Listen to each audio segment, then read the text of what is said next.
Wait, hold on. Can you hear me? Hello, hello. Okay, that should work. I think that will work. Tell me if you can hear me, guys. Nice. Okay, okay. I haven't done these streams in a while, so it's nice to be back. I couldn't do the last one because I was gone. I wasn't here. So let's go. So last stream, someone couldn't get his track reviewed, so he sent it. He sent a new one for this one, so I will review it first.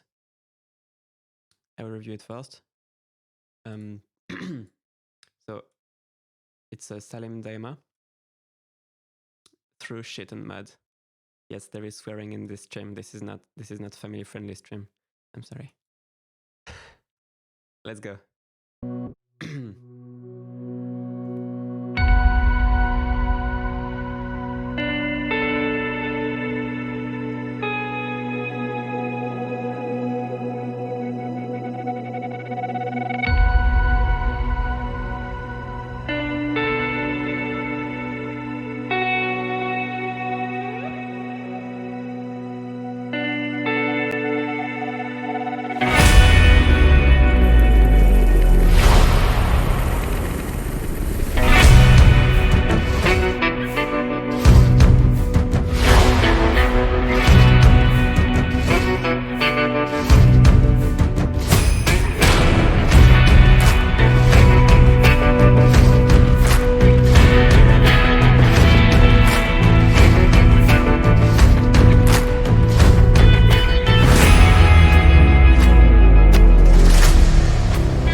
I realize the volume might be a bit completely off. Let me fix that.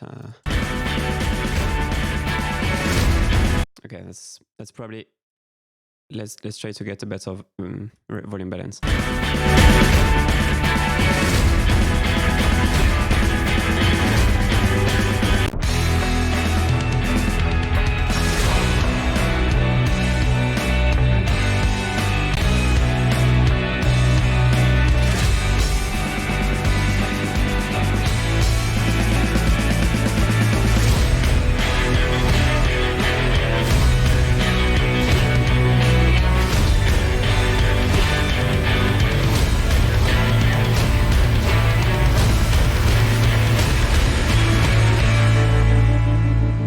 Okay, so let's start from the beginning.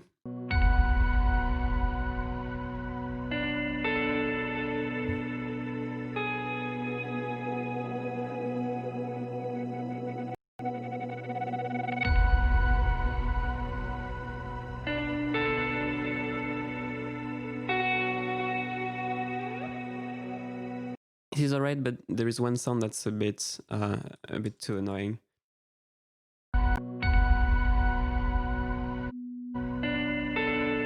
That constant note.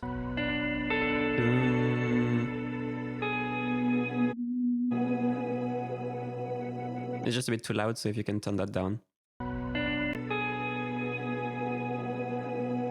It's fine at the beginning, but because it's a very static thing with always the same volume, it gets a bit tiring.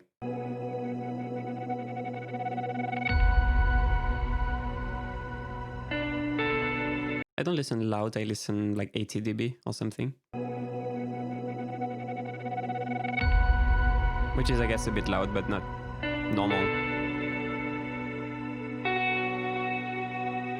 Probably even less than that, to be honest, more like 75 dB. I don't listen super loud, but at a normal volume, I would say. And so the higher guitar, like the dung, dung, dung, this one is a bit mono. What you could do is maybe a ping pong delay or a doubler or something, because it's quite an atmospheric guitar, just to get a bit less of a mono feel on it. So you can experiment with like slap delay stereo slap delay, just to create something to create just more stereo-ness out of it, so it's not that mono feeling. Because everything is quite atmospheric, so I would say, yeah, if you can get in more stereo, could be nice. And then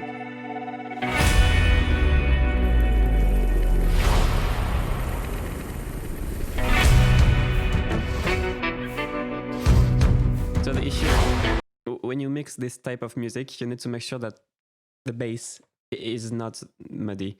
So for this bass, the bass is a bit too muddy. So what you need to do is make sure that first you have the harmonics, so make sure it's playing loud enough, the dynamics. If it's a library, if it's a real player, it should be fine. But make sure it's playing loud enough, so it's not like too muddy and dark. But then you need to EQ it so it's not as dark as this, so it can cut through. So generally the bass guitar can be a bit muddy, around 200, 300. And generally you need to boost some grime, like some 1K or something like that around there in the bass. And that allows it to cut through. Right now I think it's peaking there. Yeah, so you just have too much of this in the bass, right? But you need more of that mid-range so that the bass is more open sounding.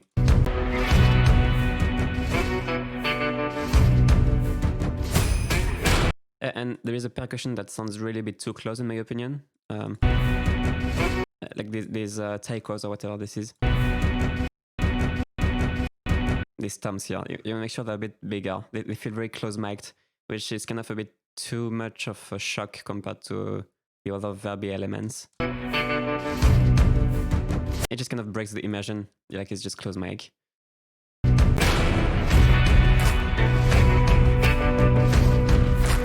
Same thing, the claps here, there is an opportunity for the claps to be a bit wetter with some tail. But like the main low kick, don't add more reverb, it's good if it's tight like that, so just the clap, the main kick is good.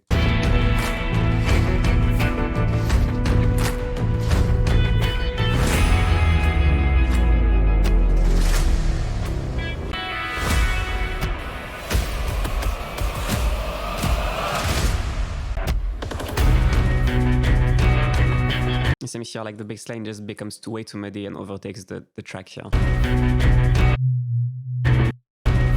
And this frequency, it's not that bad on headphones, but on speakers it's gonna be worse because most rooms resonate around there. So if you try this, like if you crank this on speakers, if they are in like a semi-non-treated room, that range will be even worse. So it's important that this range is there, but it's not overbearing because that's like the worst range for speakers.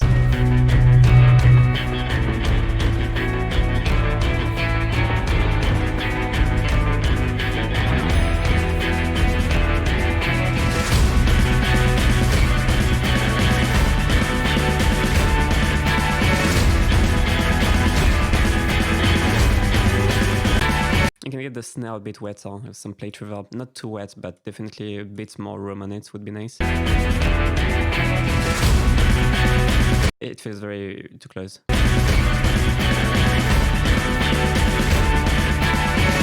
Same thing for the guitar, if you can get it wider, the higher guitar.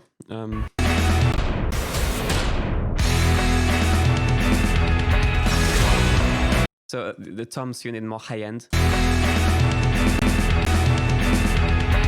Like to make it really like toms can be bright.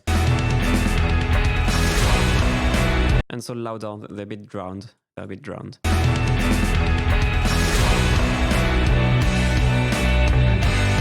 So here the kick is really not cutting. Like it's not cutting from the rest. So what you're missing is 4K in the kick. So like the smackiness of the kick.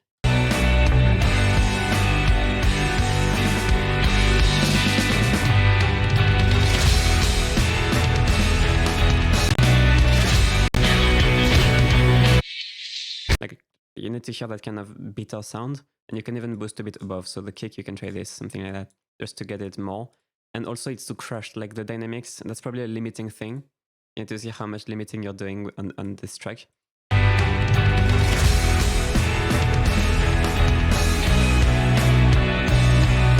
But the bass, basically, you can see.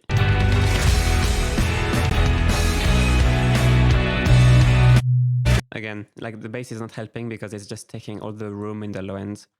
So the kick just feels small in comparison. So once you control that bass, the kick will feel bigger instantly. That's just how it is. But still, the kick just doesn't cut through enough in the highs as well.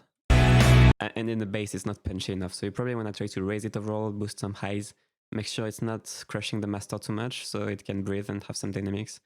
And it will just come out more. Basically, as you said, Blue Mounds, as you said.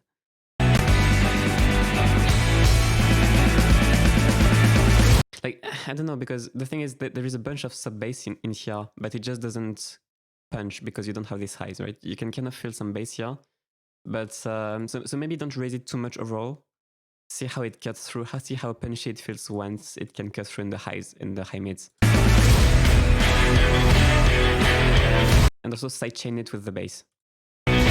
Like sidechain it like no attack, short attack, and like 140 millisecond release, and 3 dB or 4 or 5 dB, and just see how the kick punches. And sidechain all the bass like under 200. You can sidechain in multiband, or you can even sidechain full range, it's fine, both will work.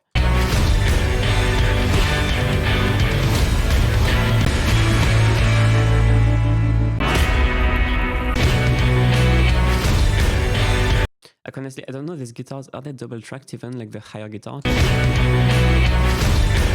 Like, dun, dun, dun, dun. This one doesn't sound double tracked to me. You can probably double track it, so it's wider.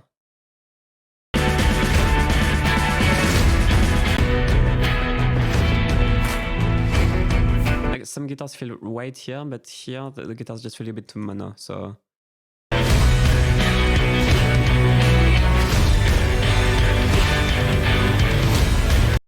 Definitely you want wide guitars. Yeah.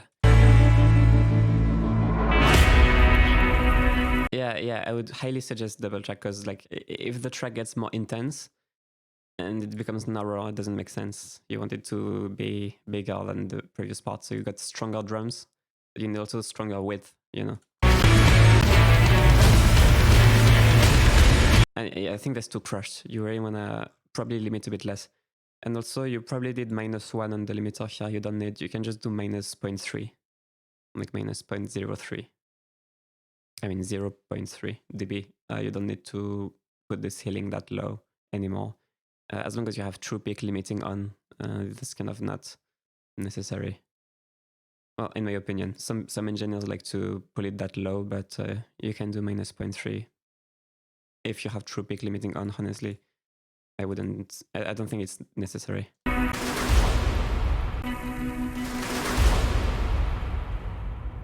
Yeah, this is cool. It's a nice change from Orchestral, like some trailerish post-rock thing. I dig it. I mean, generally, like, it's to be really safe with the older limiters. You had to do a -1 on the ceiling because it was fact like there was not good algorithms. So as soon as you converted to lower bit rates, it just completely messed the sound. But now the limiters are just really good, and there is lots of safeties. So you can do -0.3. Sometimes I even do I do -0.1. But yeah, lately I've been doing 0.3 because just in case, you know, it's like 0.2 dB more. It's not gonna hurt the loudness. I guess not. You're not gonna sacrifice. Okay, so let's see the next track. So we got a track by Mathieu Degray next.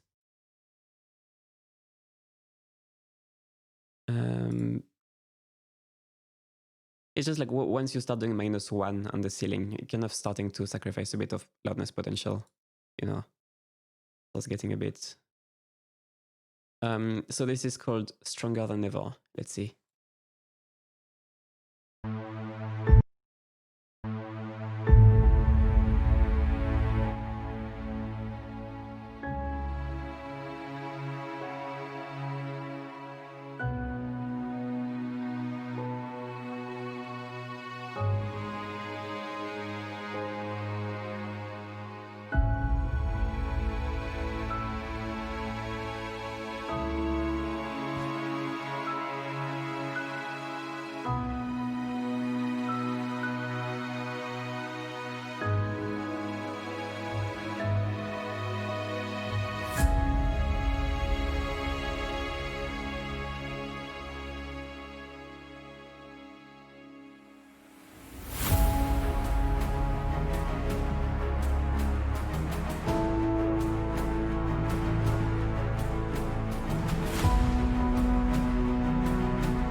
Okay.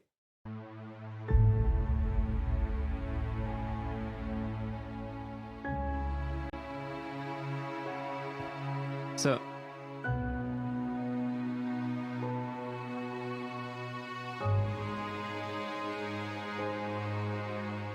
there's some resonances here on the low mids. I'm not sure exactly what's causing it.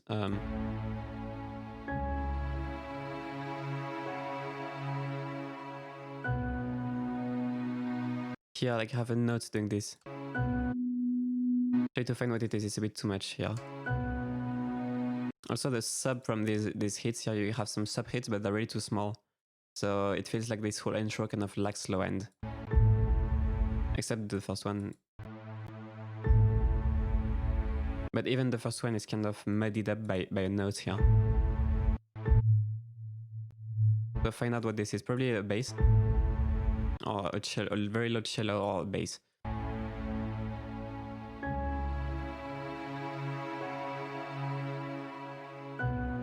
And consider layering a double bass under the cello so that all the strings are much warmer, so an octave lower, so you would have thicker strings overall. Because all this is a bit thin. It's a bit thin.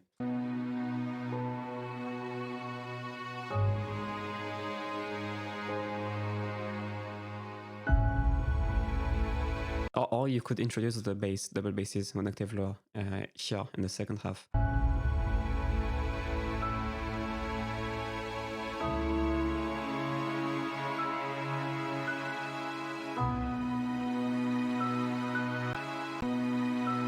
Yeah, the strings feel a bit resonant here. It has to be the cello. Because you need to fix that cello.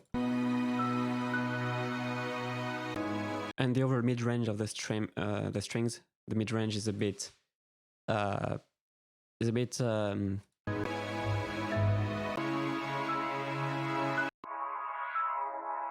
bit resonant around 1K, so the mid-range feels a bit like plasticky. It's hard to describe. Honky, it feels a bit honky. So find out which instruments are the most kind of cheap sounding around 1K, and it's a bit too much in the strings.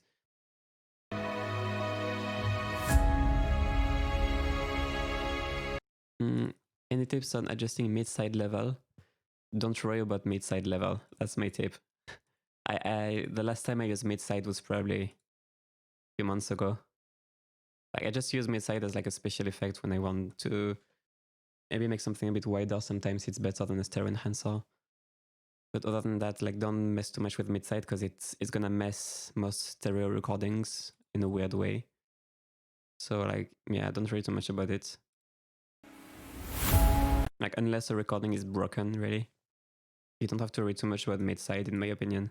It's a bit dangerous to worry about that. So yeah, more low booms here too. So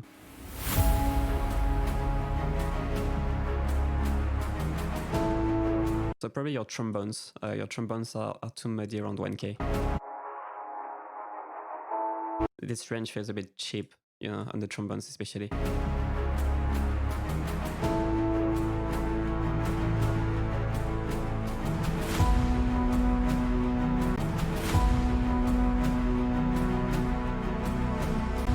Maybe that's the piano, but there is a note here again. Resonating too much. It's masking all the rest. The whole strings are too quiet in this part here. And I think there is some voicing problems with the brass the first time I listened. So try to look up how to orchestrate the brass. You could do better chords that are more kind of wide. So what you can try is like try to do a chord like you have low brass on the root, so low brass on the C, for example. And then you have your trombone chord like C, G, and E above, right? So you have really big wide chord like a root, fifth, third on the trombones. And if you try to do that and you have like 2 octaves of low brass at the same time, even if it's soft, it's gonna feel much more balanced and kind of filling. So I noticed like the brass, the chords here are a bit not full enough.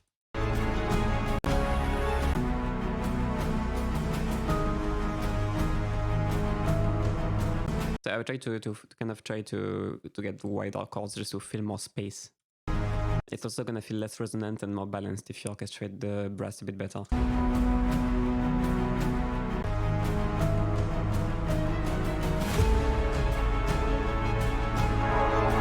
it's also a bit honky around 1K.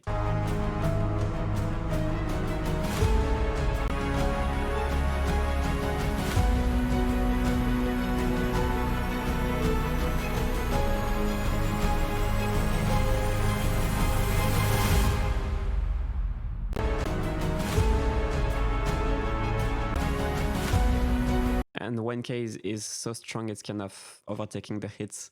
So the hits feel a bit too recessed and you kind of forget they happen. And it's quite important that you have some good hit points in this kind of music. So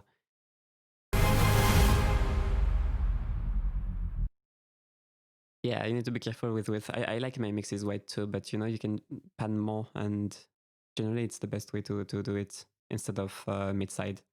Because panning is not, panning will feel, the only danger with panning is that you make stuff too isolated feeling on the sides.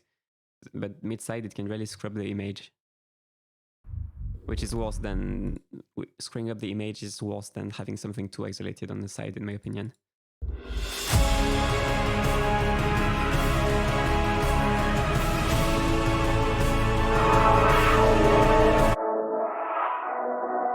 Like a mid-range here.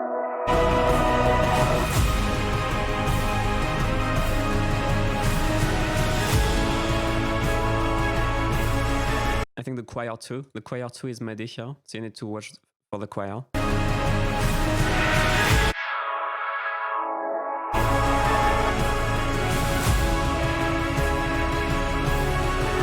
It just feels like the harmony is too mid-range centered and you don't feel enough warmth from the low brass. So make sure you have your low brass kind of strong and deep sounding, and all your low horns here deep sounding, because it just feels like everything is too kind of cluttered around 1K.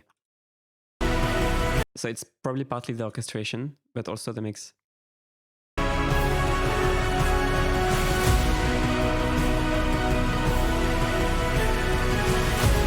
Also, the horns don't feel on the left, so make sure you get your panning on tremons on the right, horns on the left.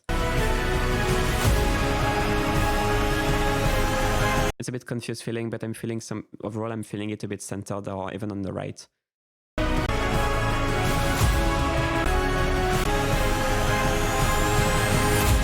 You want to make sure the padding feels even from the left to the right, so the horn, like the brass feels balanced.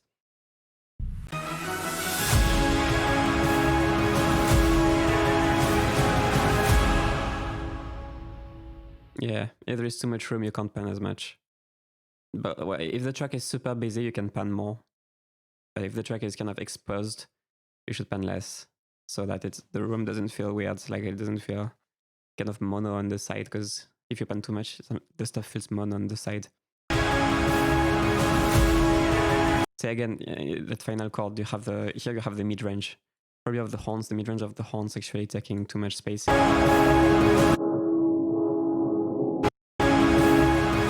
And all the low end is kind of too small overall. Like overall, the low end feels just too small compared to the mids. That's something you want to fix. But yeah. So, next track we have Sylvain Lemaire with a track called Wind Stars. Downloading it right now.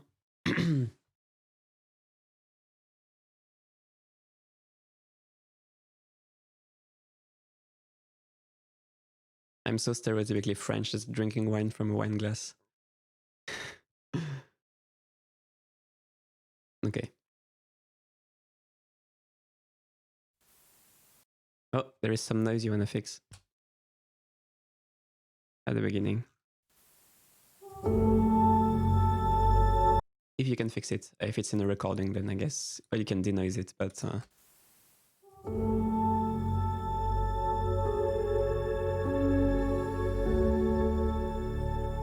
it's a bit too noisy. Yeah. Check if it's a plugin that you left the noise on in the plugin, or if it's in a recording. Maybe recording you forgot to cut a silent part where there is noise. Or if it's noise that you can't remove easily, you need to go through a denoiser plugin like Isotope RX, it's a good program to denoise that thing, that hiss.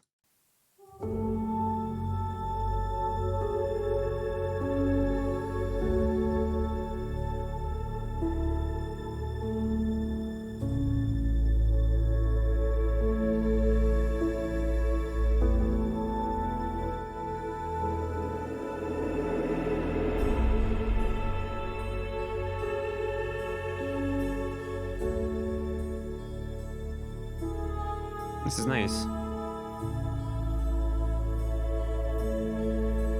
It's very nice.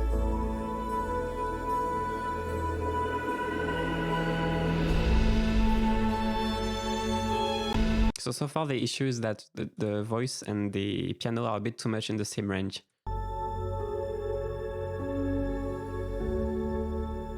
So what I would do is cut the mid-range in both the piano and the voice. So the piano is a bit too much. So cut the piano here.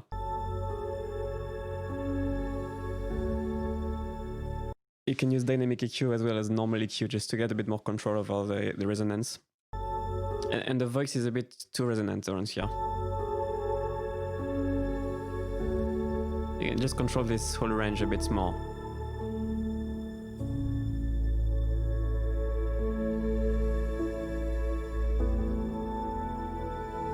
It's a bit honky.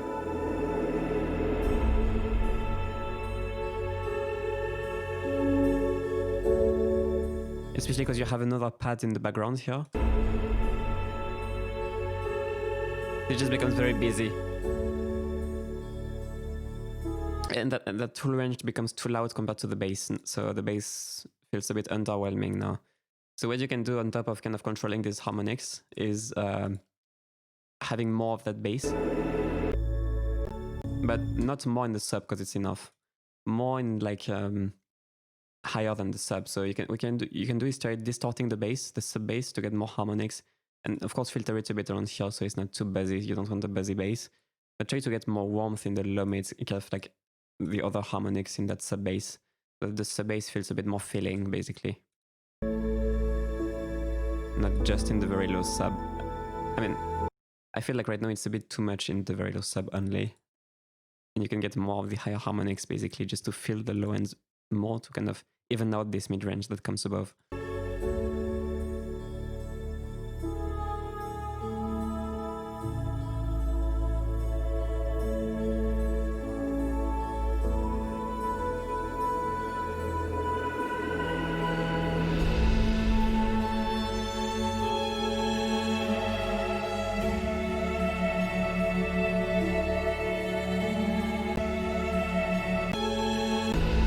There's some nasty high mids now.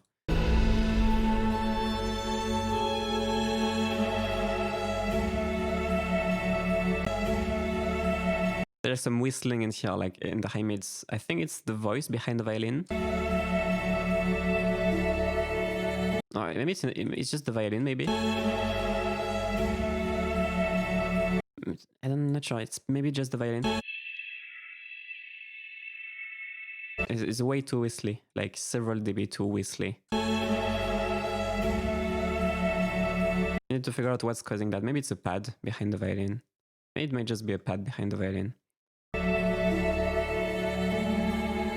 But it's kind of taking away too it's too shrieky for the mood of this track.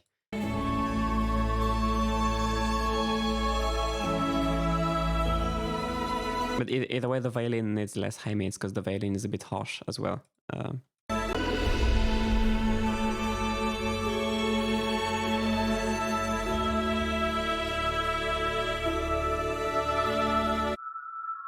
And the vocals too much in the mids. That whole mid range is just taking now too much room compared to the low mids and like the bass and the high bass region.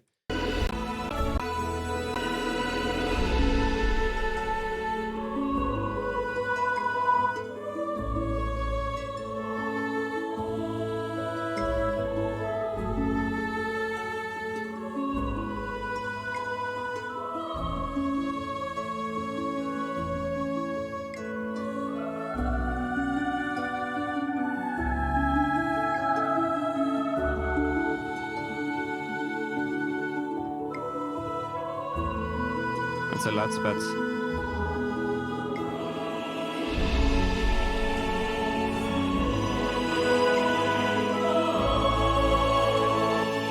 it's a bit too much, obviously, but maybe just by half would be good.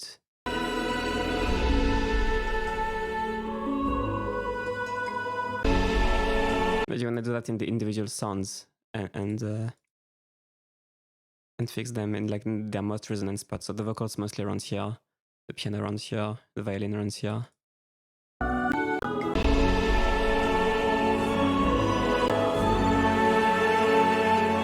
Yeah, in that climax, in the climax, it's the choir is beginning to really. The choir is too loud and too mid-rangey, and really like the bass is becoming very, very small compared to the mids, especially in this part now.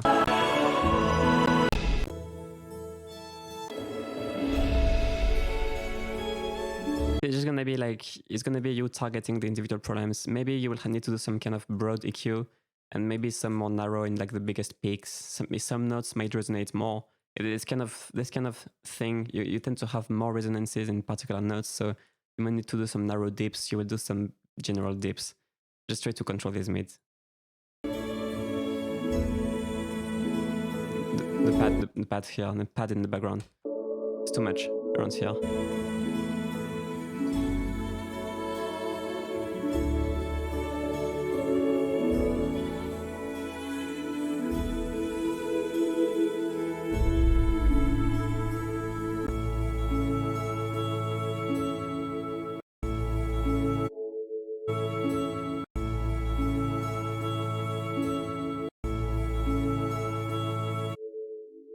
Yeah, but the composition is very nice. It's mostly just, yeah, just these mids, really.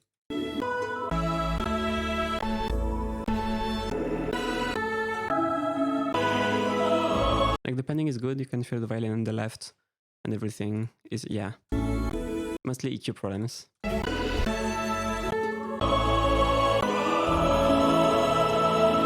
And volume problems, the choir is probably too loud.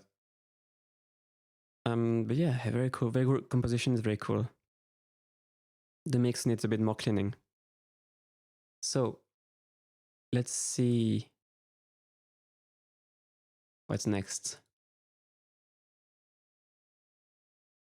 Oh, Ryan donated €9 without sending a link, but thanks so much for the donation, man.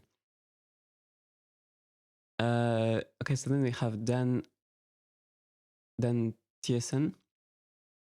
He's 20-year-old. He started making this kind of music 6 months ago. This is the 4th track and work in progress. I'm not really sure how to improve mixing on this, so hope you can help. Yeah, for sure. Let's check it out.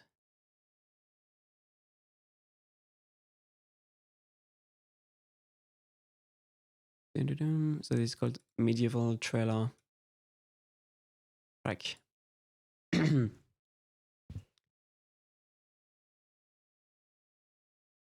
Let's see.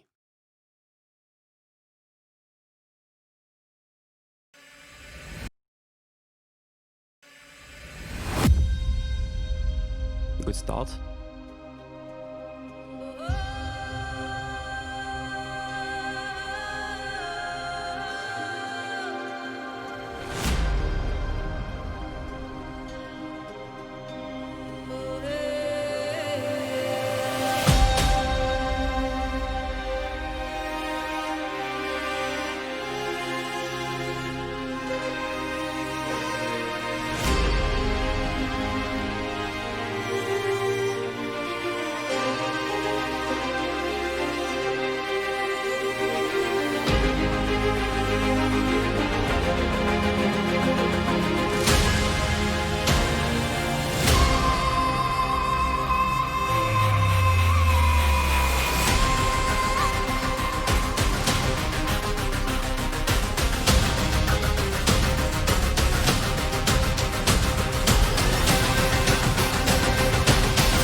I just want you to know that this is not trailer music. The structure is not trailer music at all. Like, it's very well composed. Like, so far the composition, I like how it builds and everything. The voices, it's amazing. But this is not trailer music at all. It kind of sounds like trailer music, but like the first half of the track is one giant intro mixed into a build-up and almost climax at the end.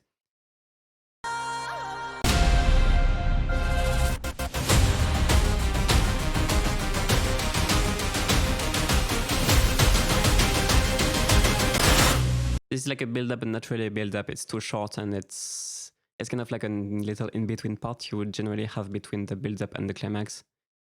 But like there is no. It's just one continuous thing here.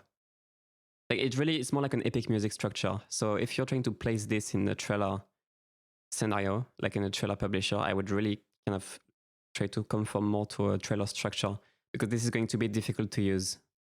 This is going to be very difficult to use for a trailer scenario, if that makes sense.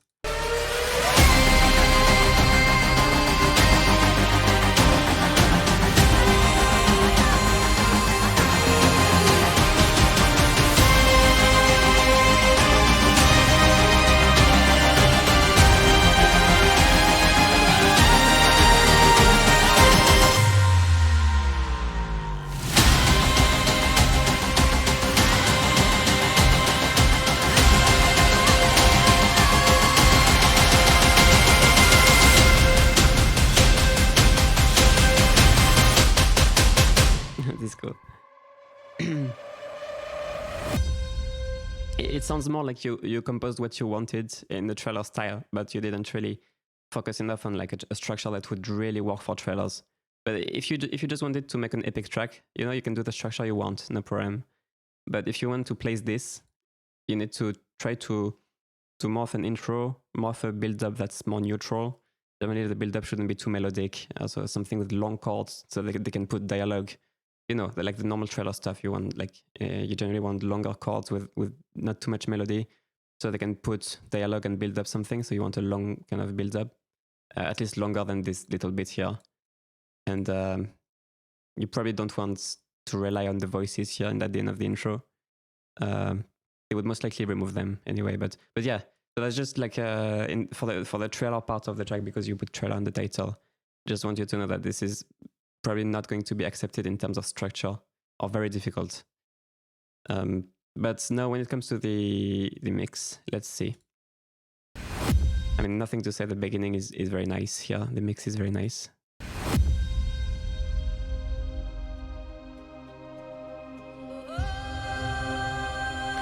So here the voice could be a bit wider. It feels a bit mono. And what you can do is put like a doubler, something like a waves doubler, or just a couple delays. If you have a couple delays, you can do this. And this is just going to widen the voice.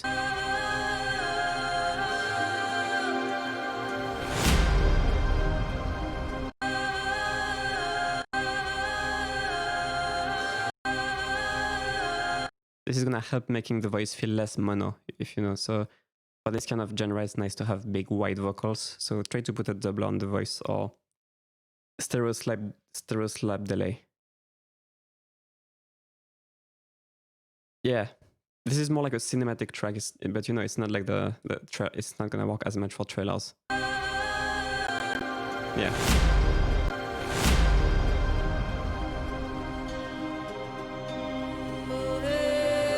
Yeah, I love these vocals and everything, like the way this builds up, it's great.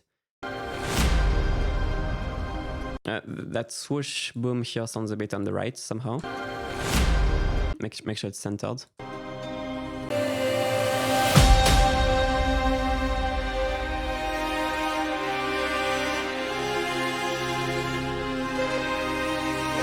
And even this is too melodic, this is too lyrical for trailer generally.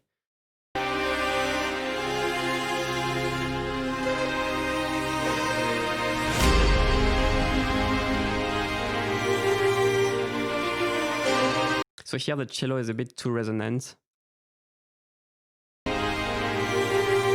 So you got this harmonics poking out in the cello. So you want to make sure the cello is more tonally consistent. What you can do is dynamic EQ here, so that when these resonant notes come in, it gets controlled.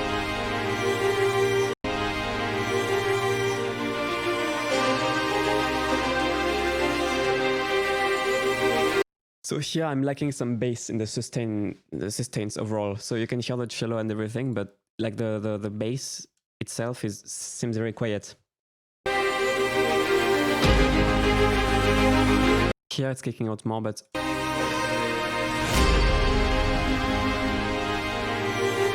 It's a bit too thin in my opinion here, so you probably want a bit more bass instruments under the cello.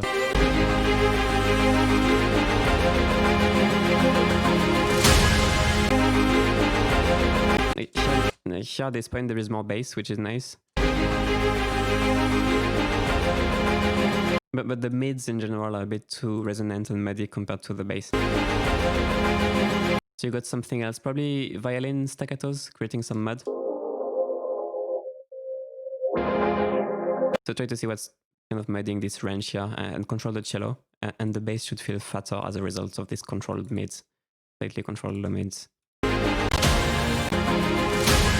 These hits are way too thin, so you want to feel the bass. Right now it feels more like a clack kind of thing. But it's not actually moving any kind of sub. See how much this is moving? But the bass is not.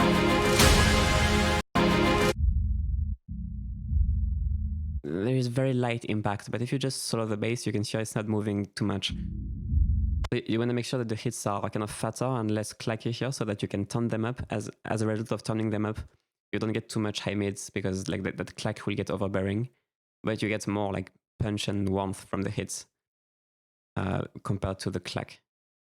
So to kind of rebalance the hits tonally.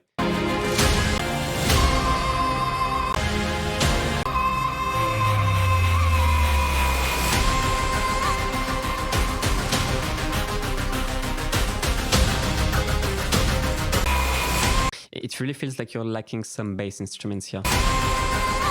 It's kind of a release after the big vocal, and the release is a bit disappointing because it's even less fat than the previous part. Yeah, it's an epic track, you know, it's more of an epic track, as you say. So you probably want to make sure that there is kind of a bram or something in the low mids and the bass, so that this release area doesn't feel like it's empty and lacking that sub. Because it feels very light in the bass here, as if it was kind of high-pass filtered almost.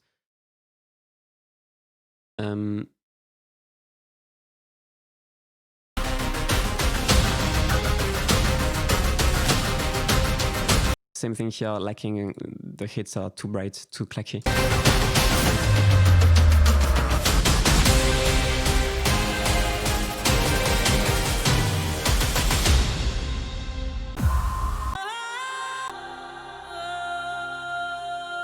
But yeah, like relying so much on all the vocals here. You shouldn't rely on the vocals for a trailer track.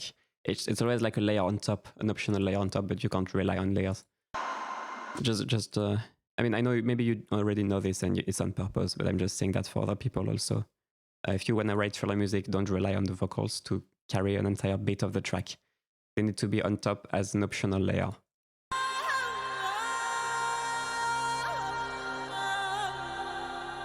Unless it's a custom track and they actually ask for a vocal heavy thing, then it's different, but that's basically very rarely gonna happen.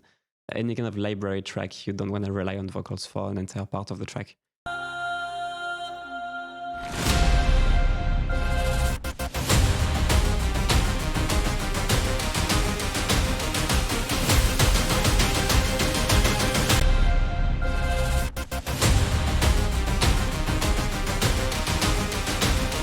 Same thing, it's a bit bass light here. All the synths, everything else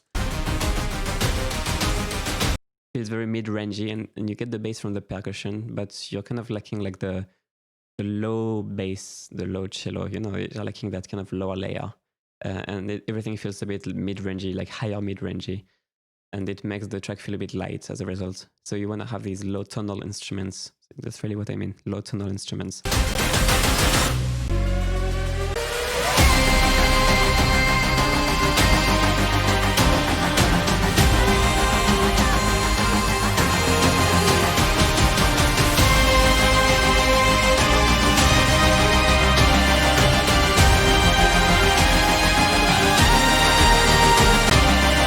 The choir, the vocals, I think there is a choir behind. Just feels a bit... It feels like the high mids and the highs and the mids just take too much size, like it takes too much room compared to the warm stuff.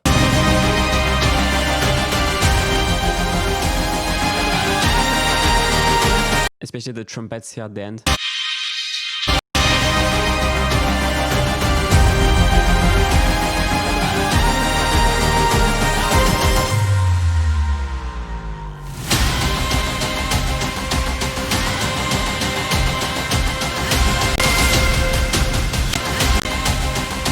Same thing, here you're lacking tonal bass instruments.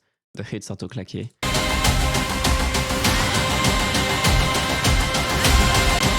Like you want to feel some low Brahms and they're like boom, but like super low, you know. And the hits are too mid-rangey.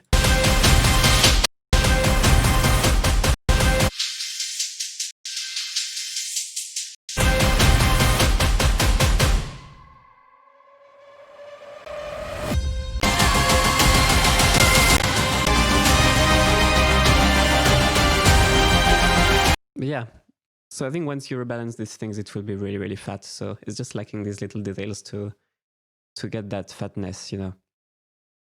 But yeah, so that's it for this track.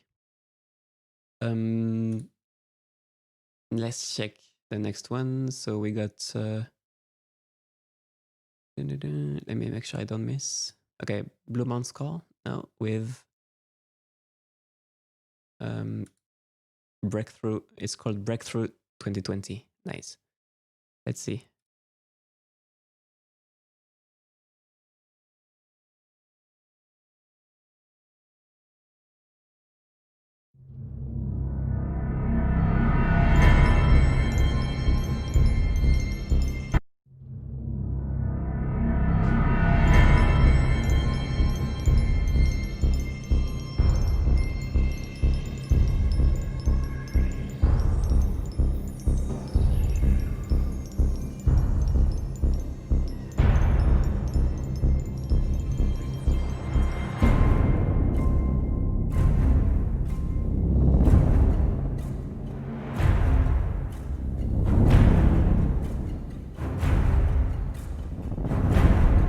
Wow.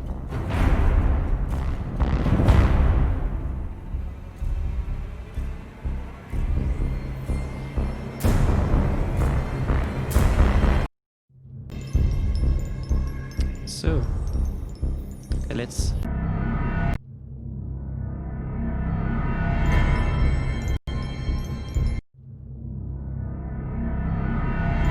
So the reverse piano. If a German person can translate, I'm not sure what this means in the chat. So the reverse piano is a bit too muddy at like 2 something.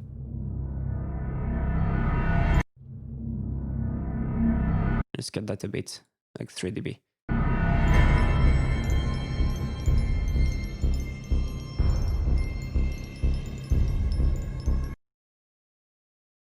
Oh, okay. Okay, maybe it's not needed to translate then. Maybe I don't want to know what this means. That's fine. I have no idea, but I know what Sean means, but yeah. Actually, he forgot the umlaut, didn't he?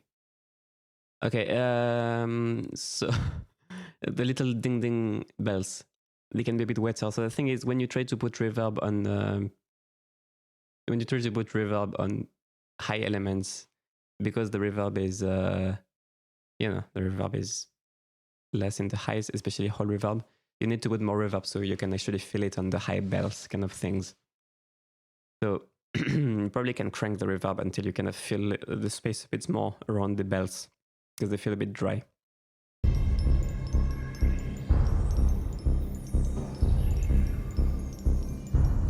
And the main synths, like the main boom, boom, boom,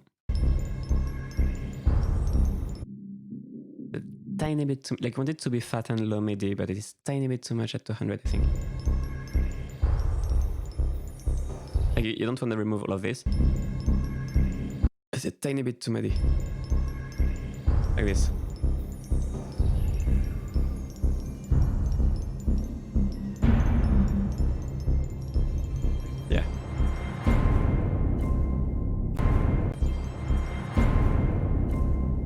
that kind of boom, that kind of bass drum thing. It's a bit too washy at like 300-400.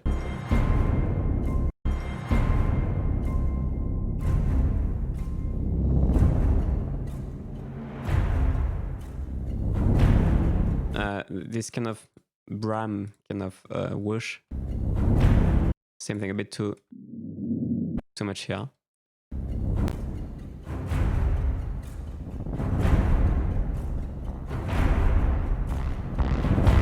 Oh, I love this mood. You mix this really well overall. It sounds like an Alan Meyerson mix kind of style, like for the dark stuff. What you could have is a bit of a clearer bass punch transient, like in the low end here. It's not bad, but just having a bit more of a clear punch on these things. You could almost put like an envelope, just manually kind of add a shape to make it more kick-like. Not too much, but just so you feel like a tighter kind of thing. Because I don't think a transient enhancer will work on this, and you could add another sample, but it would be maybe too much work to just add another sample. So you could go in the stem, and you could just manually create an envelope. That could work actually the best way.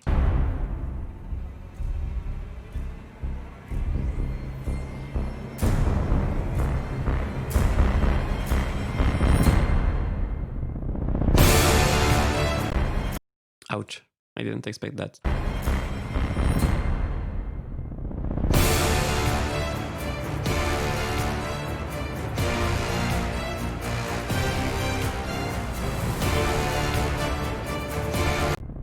Okay, that's the point where the mix kind of isn't as good, because here you don't have a good balance between the bass and the mids.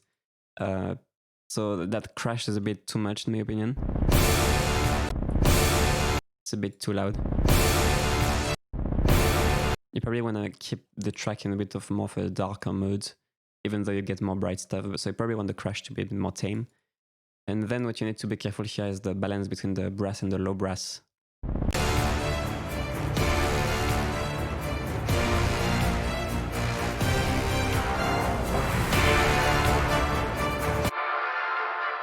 This is too much. This range, it becomes too much, and the track suddenly kind of feels bass light, and you know, like it's kind of the opposite of the intro. The intro is very dark, but it's nice to have a dark intro like that because you still have some detail going on. But here, starting from this part, you start to get an overload of kind of mushy, honky mid range, and it just becomes a bit bass light in comparison. So it's a bit too much of a color change, basically.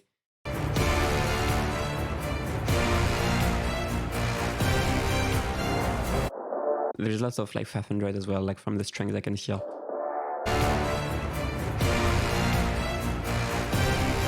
And the low end, the percussion, the kicks are really buried here. They don't really punch. So you want to make sure the percussion is more.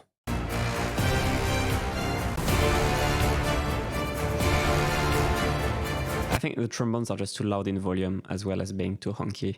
You probably need to turn them down overall.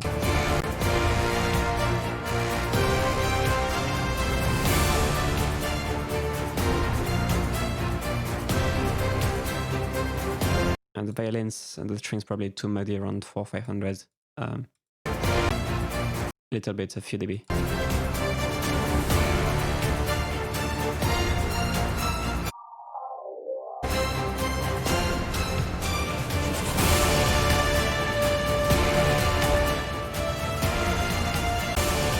Okay, there is a really big EQ problem on these lead horns, way too resonant, and that takes over the track here. It's the biggest harmonic in the whole spectrum, you can see it.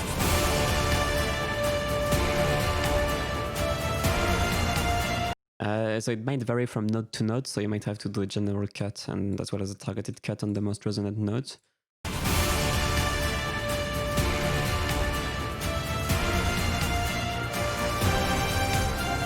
But you want to make the horns feel more balanced and less kind of honky around here, and just more balanced tonally, so you can feel the buzz from the horns and it doesn't come out through the mix as just a mid-range sine wave, basically. So you want to kind of correct that later on.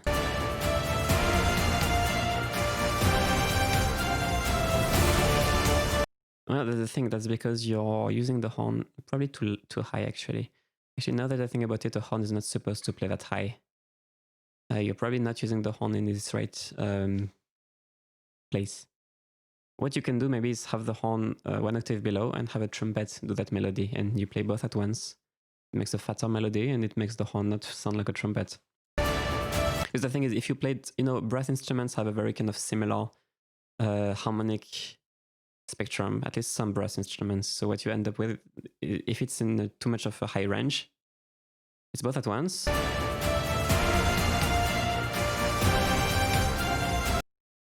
I'm not feeling the lower octave on the melody.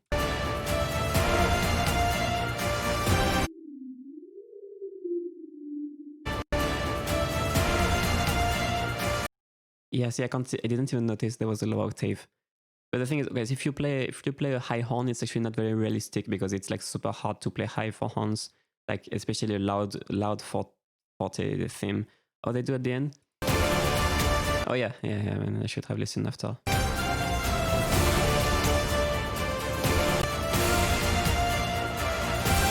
Wait. Oh, the trumpets, you mean?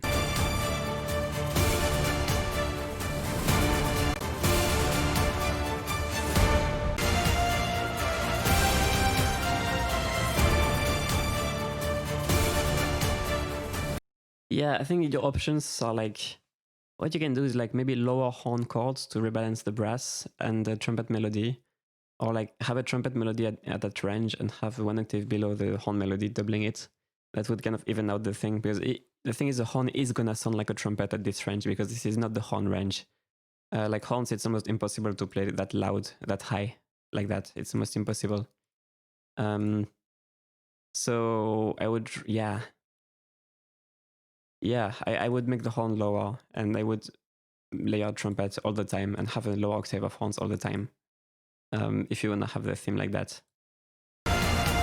That's going to help with kind of it's going to help the mid-range, because then it means you won't have this one point kind of overpowering and resonating, because you're going to have the lower octave as well, which is going to help balance the tonal quality of that lead brass sound.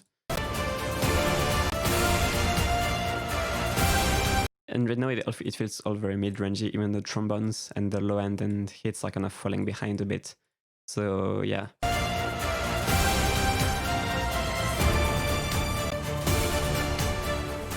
The hats, like the high percussion, sounds very nice.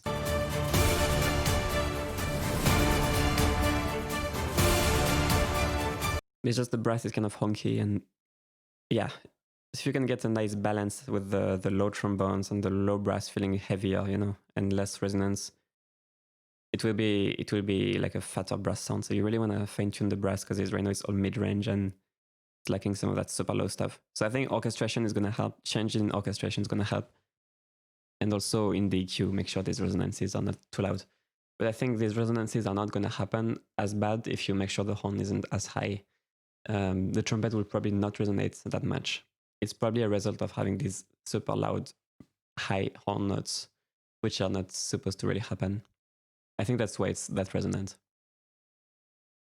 But yeah. Let's see what's next. We have Ryan with another track.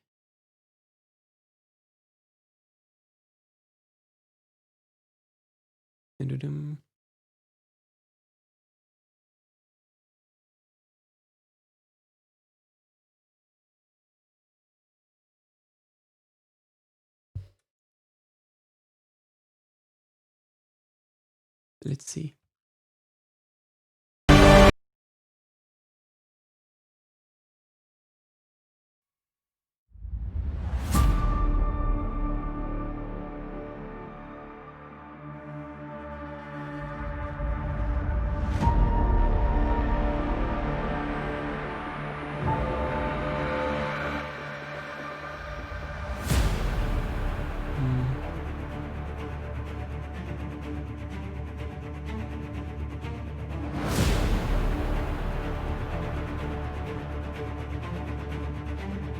I like the strings.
Okay, so there is a synth in here that's too muddy.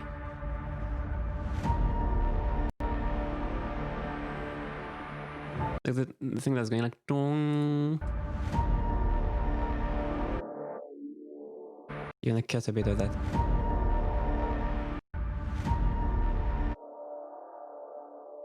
It's not as resonant here. That's gonna help clean up the track.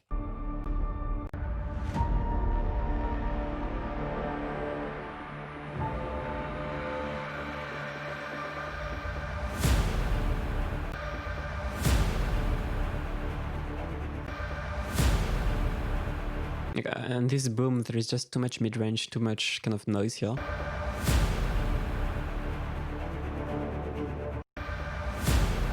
And just not enough of the punch. You can probably boost more punch and just turn up that low boom, make sure there is a bit less of that funky kind of noise. So that the boom feels more bassy when it hits. It's probably the bram also that's too muddy. It's the bram, I think. Yeah, the bram is kind of filling up too much mid-range, making the boom feel small in comparison, even though it seems to be quite dynamic.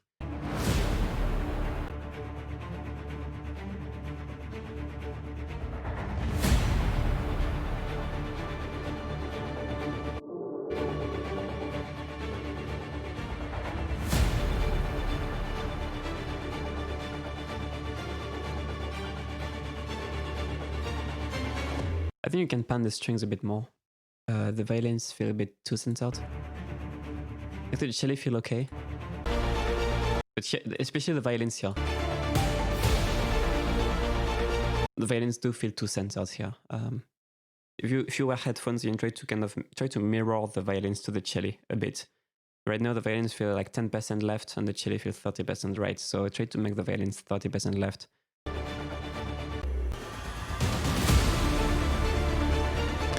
So here it just becomes too muddy. I think several things are just not helping with the mud. So it's probably one of these synth arpeggios. See what's resonating here.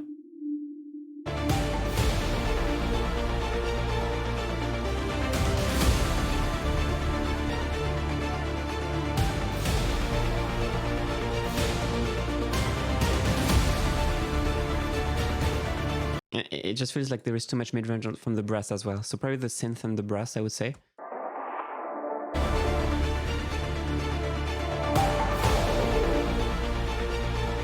You just want a bit more of that feel, basically. But you want to get it cleanly, so you want to cut the stuff that's just too mid-rangey. So probably a synth and some brass. Yeah, so some brass, probably trombones. Yeah, this one here. Trombones tend to be honky in this range, like from 1K to 500. Mostly 1K generally.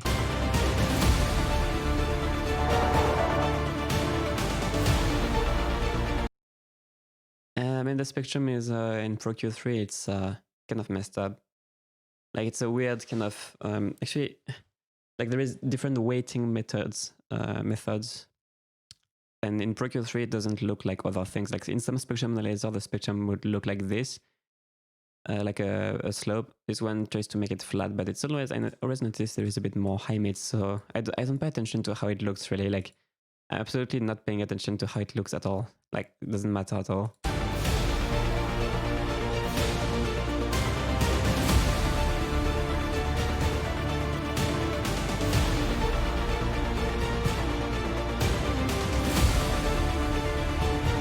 If you want to pay attention to how something looks, use tonal balance control because it's a way better indicator. Let me show you.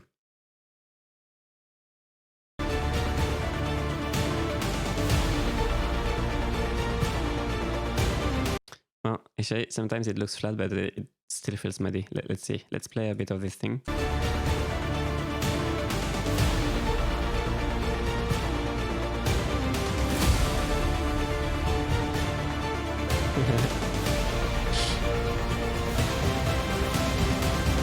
That's funny because it looks super flat, but that shows that you can't rely also on even tonal balance control doesn't solve every problem, because you can clearly hear the trombones being like super kind of honky feeling.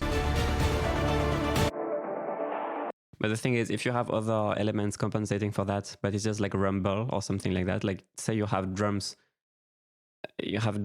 filling all the 200 hertz, but you don't have tonal elements filling the 200 hertz, it will look flat in tonal balance control because you have the right thing, like the right balance in general. But if the wrong elements are at the wrong frequencies, it's still going to sound weird, even though it looks flat. So, see, even though it's technically flat, I'm not feeling very clear sound and very well EQ'd sound because the individual elements are just not blue mount. Still not, yeah, it's still not gonna feel right. So this is good to check once your mix is really polished and feels clear. It can help show you like individual things, individual issues. But if it's not right between the elements, you will still feel like something is honky. And that's the case here. If you reference any kind of well EQ'd brass, you will feel more defined low brass, you will feel sharper things, and it won't feel as mid-focused as this.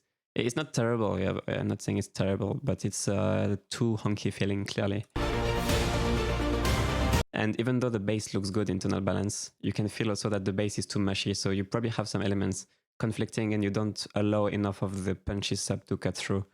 So you probably want to see if you have any kind of elements overlapping with the sub region and creating some mud, which might give you the amount of bass that you need. But you probably want to filter these elements and have more of the punchiest hit to kind of compensate for the loss of any kind of rumble you might cut. So you will have the right amount of bass, but also the right definition of bass. Because if you have the right amount of bass, but you don't have the right definition of bass, it's going to look right, but it's not going to sound right.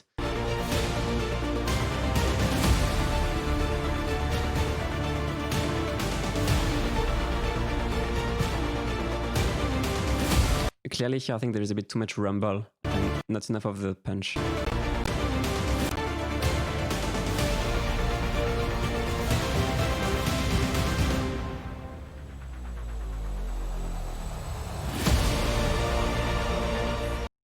So here the choir is clearly a bit too muddy. It makes the whole track feel muffled. No, I don't think it's a boom tail issue. Like the punch itself doesn't really move the bass because there is probably other rumble in other things.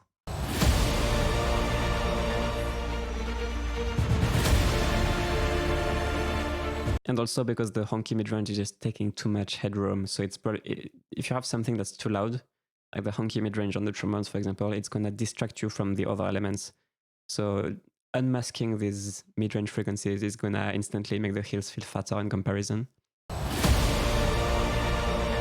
So the choir here is a bit too muffled and makes it feel the track close.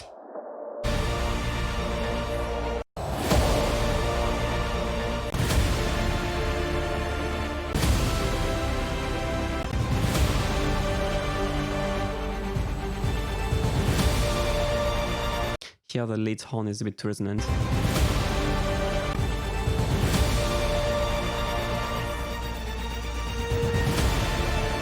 I think if you play this through tonal balance, it will still show the...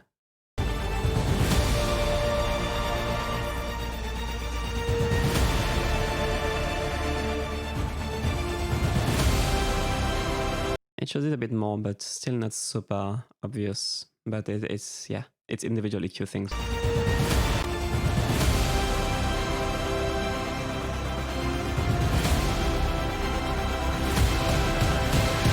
I would suggest getting more sharpness, like high mids and treble in the choir, so it doesn't feel as like there is something in front of them. But not too much, because if you add too much air, the choir feels close and artificial. So you want to balance how much mids you allow in the choir. You don't want to boost it so it's as sharp as a lead up close vocal, obviously. But you don't want so much mids that it kind of masks other elements in the track too much. It's a balance to have with choirs. It's tempting to boost too much air, so don't do that, but you clearly need to unmask the 500 to 1K region a bit more so that you hear more of the track behind it.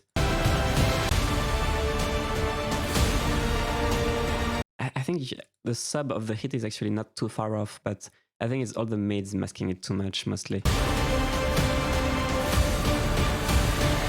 Because like this is quite punchy. It's not too far off, but it's just the honkiness. Yeah. You boosted 12 dB on the choir highs.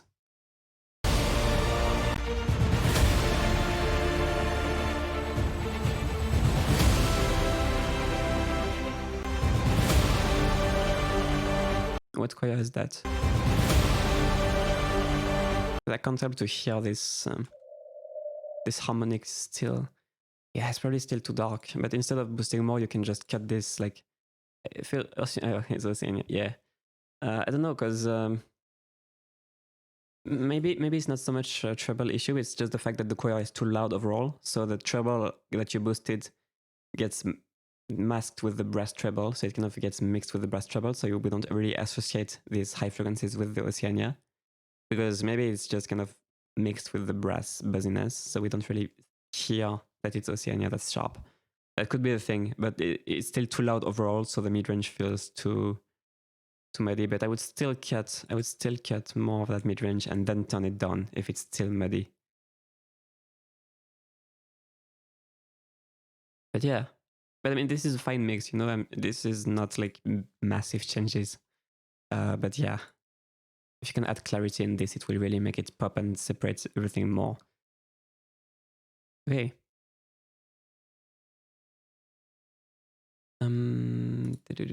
Let's see what's next. We have another track by Sylvain Lemaire.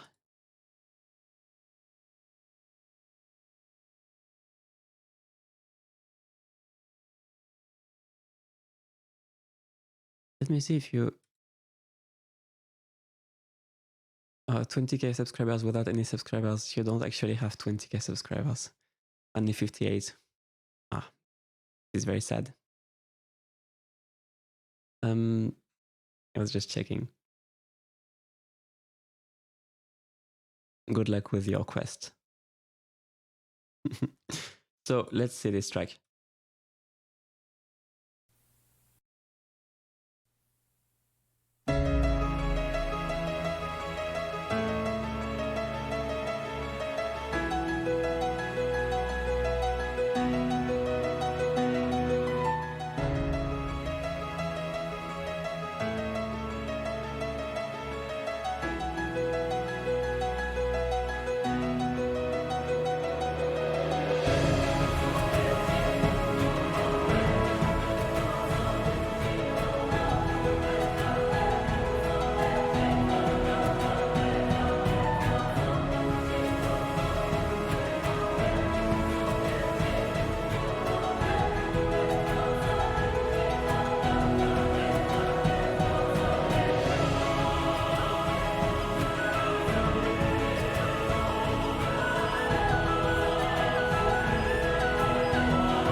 Okay, so quite a few things to talk about. The first thing I noticed, it's not mixing technically, but so the piano sounds very MIDI and robotic. So, I mean, if this is the best piano VST you have, what you can do is try to vary velocities a bit more, so it feels more like a real piano, and maybe vary the timings a bit more, so it feels more realistic. because right now it feels like it's very much the same color every note, and it feels robotic because of that, and it's very kind of rigid, you know. If you can make it less rigid, it would be nice. After that, the piano itself is probably mixed a bit loud, and it's a bit resonant, so it distracts a bit too much. I mean, you need to automate the piano compared to the other elements, because in the intro it's a bit loud, and maybe here it's okay. Yeah, here it's okay, mostly, but in the intro it's a bit too loud. And these frequencies are resonating too much. And this one also. This one. Try to pay attention to every note and see if there is spots where it resonates too much and it just resonates more than the other notes.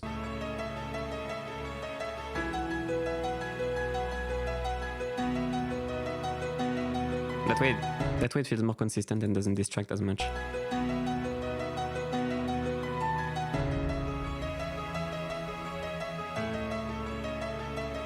But it feels a bit fake, so yeah, definitely try to humanize the piano.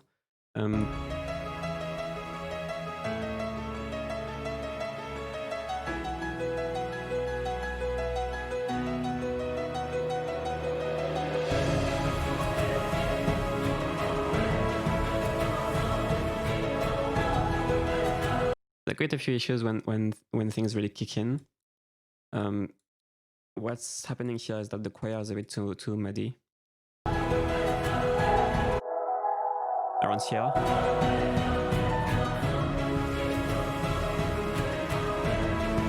And the percussion is just kind of muddy and it's not really feeling the lows enough. So it feels like the percussion is more focused around 200.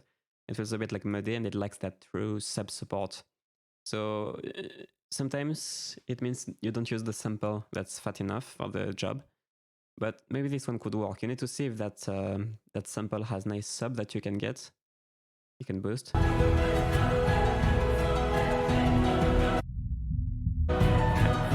See how defined the sub is. And if it's not defined enough, just filter your current percussion here and add another layer to fill all that bass, because you want the percussion to feel bigger and more defined in the bass, because right now it feels more like a low mid rumble, and it doesn't make use of the whole audible range. And it's a shame because the track feels smaller, because if you kind of roll off here, or it feels like it's rolled off here, you just don't use the whole spectrum. And in orchestral music, you need to use at least all the spectrum generally from the bass, and then it can roll off a bit. Like orchestral music isn't the brightest, it's not as bright as like EDM, so it can roll off a bit to feel organic, but you need to make sure that you use all the spectrum when it comes to the bass. Like you always want to make sure. Unless, of course, it's just like a solo violin part, of course, there is no bass, but if you're trying to have drums, you're trying to have that big low end, you need to make sure that the bass is proper.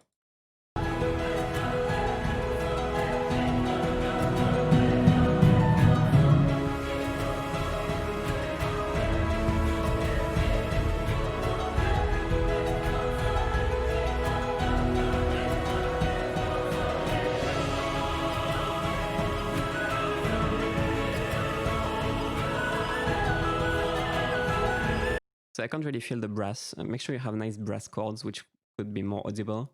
Because right now it feels like everything is a bit drowned. I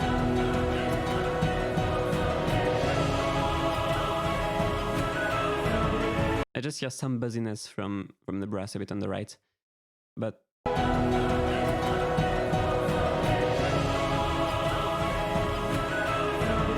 the choir is taking too much room here. And I would like to feel more of the brass low mids, the horn low mids, just like long chords, you know? So make sure the brass cuts through a bit more. And the piano also is very resonant here, I feel. So once you cut it, it should give more room. Like once you cut the choir on the piano, it should give more room for the mids. For the brass.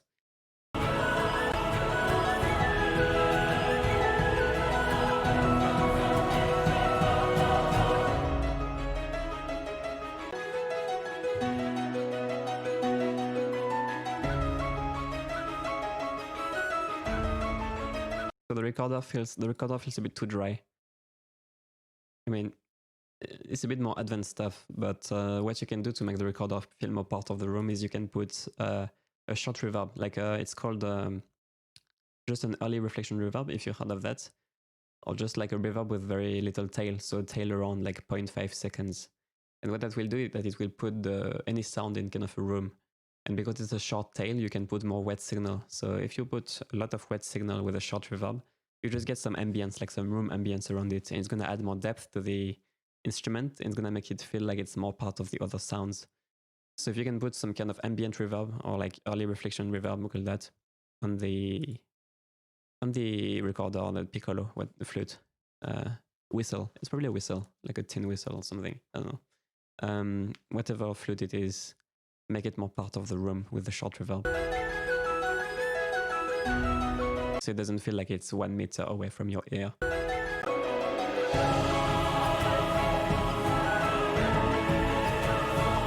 The advantage of these reverbs is that basically because the tail is very short, you just keep most of the early reflections. As I said, it's mostly early reflections.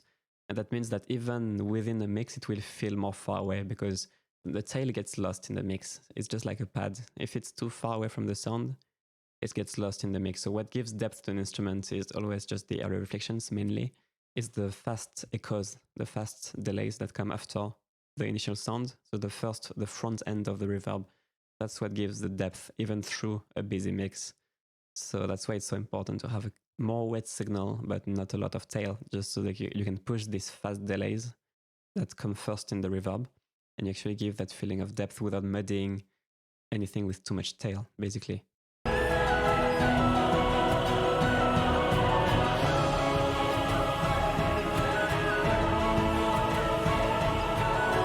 Yeah, so I can cut the choir. Make sure that you have low brass. I'm not exactly sure what you have going on for the brass orchestration, but make sure you have some low brass so that the brass is a full spectrum as well. You have low brass, mid brass, high brass. Otherwise, it will just kind of muddy up a range and everything will feel unbalanced. It's important that within the sections of the orchestra, you balance things up visually. So yeah, that's for this track. And next, what we have is Blue Mountain Score.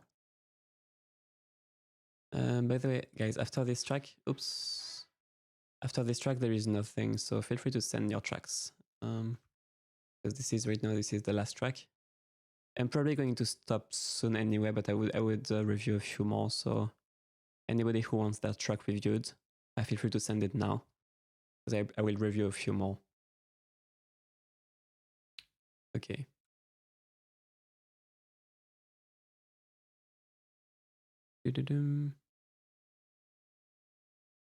Oh, it's a BBCSO demo. I like that because I mixed BBCSO demo as well. So it's going to be interesting to see what you did to this, because the BBCSO already sounds very good, EQ-wise and everything.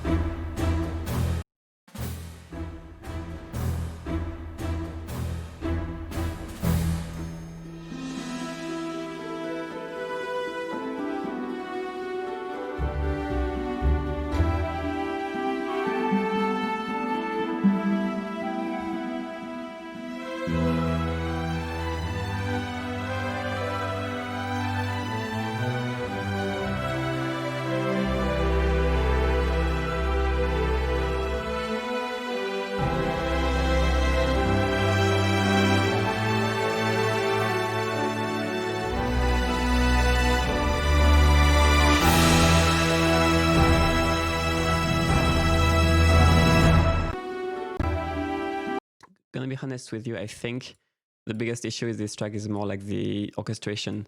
The way you build up your strings, the voicings are just not very clear. So that also causes mixing problems.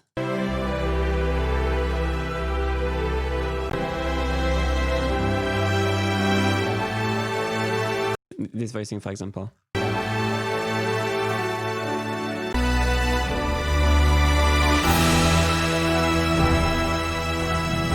I think because of the voicing, there is some frequency imbalances as well.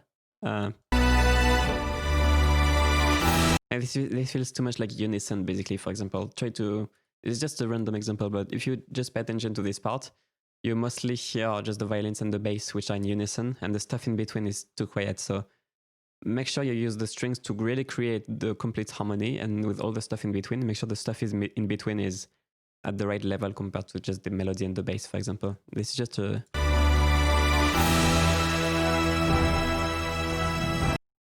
Like, it's fine to have the melody and the bass in unison, it's fine, but the stuff in between is too quiet here.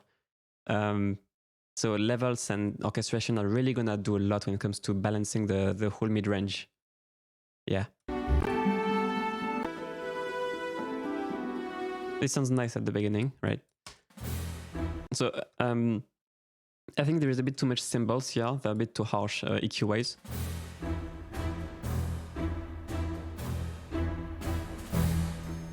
But really nothing to say. It's composition-wise, it's pretty simple here. Just less of these cymbals, probably.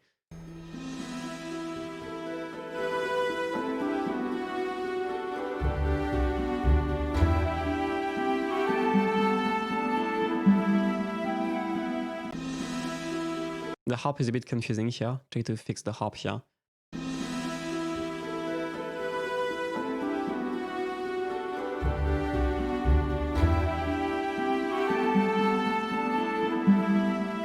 See, the harp is just not helping the main theme. It just kind of distracts. So try to do something that's more around the main motif, not something that distracts from the main motif.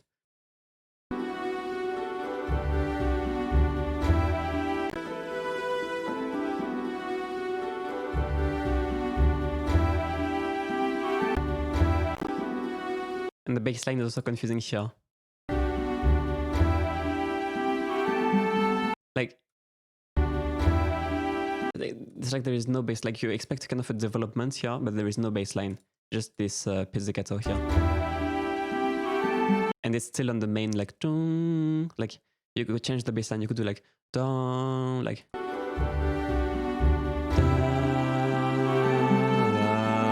You know, you could develop more. It's just like composition stuff, but I feel like this is important because this just not kind of spreading things correctly is gonna create some clutters in the mid-range.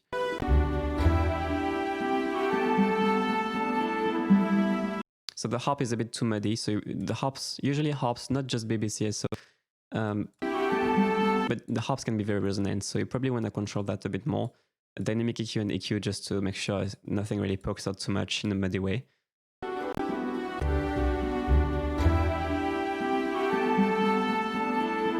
And just like voicings to kind of carry the theme here and bass line.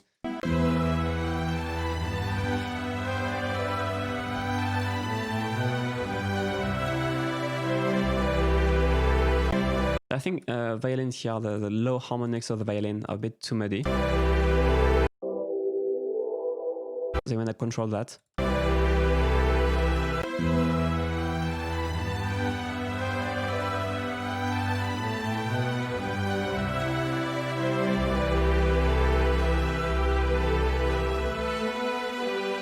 The flute is a bit quiet here.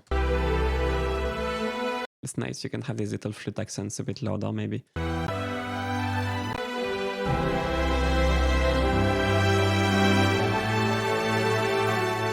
It just feels a bit mid-rangey overall, so you could probably, once you fix the chords, you can probably control a bit more of this. But once you fix the chord, it might just feel more open instantly already, so you might need to cut less actually.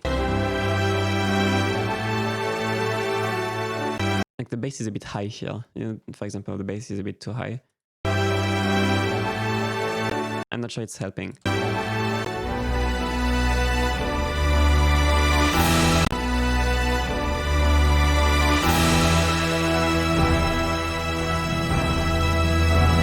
The strings probably have a tiny bit too much high end, like the very high treble, so it feels the same. But that's more like taste, you know. I heard some tracks that have that much, but personally, I would just have a tiny bit less air, so it's a bit, yeah.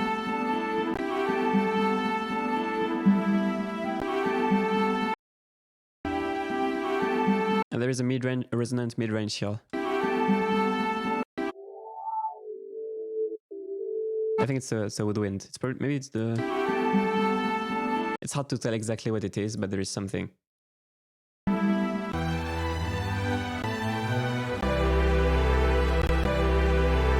Yeah. Bit resonant. So yeah, it's more like cleaning up these areas a bit, not too much so that it doesn't feel artificial, but cutting a few dB in the mid-range in the right places, and just spreading the chords more so that you get a flatter mid-range. This is really going to help the voicings feel good and, you know, have a flatter mid-range as well, just avoiding too much unison, just orchestrating the chords in a better way. But like the whole structure I think is good, but you just need to change a few voicings to make it work better, you know? And make sure that the harp doesn't distract too much here. But like the BBC SO sounds very good. You don't need to mess too much with it. All it needs is a few mid cuts at the right places. So usually the instrument fundamentals for the violins, bit of mid range, like 350 Hz for the cello and the bass. You need to boost the low end a bit more in the bass. You know, avoiding these mid build-ups a bit because the BBC SO is very raw recordings. So it's generally a bit muddy because of that. So once you control the mids, it really comes out clean.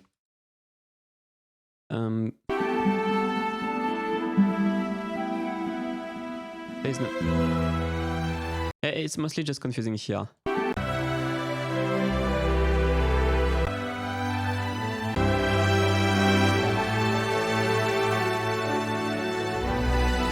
Yeah, it's a nice room.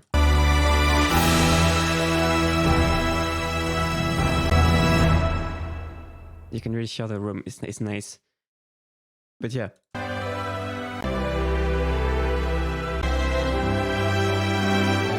And you could actually cut a bit more high mids in these violins here.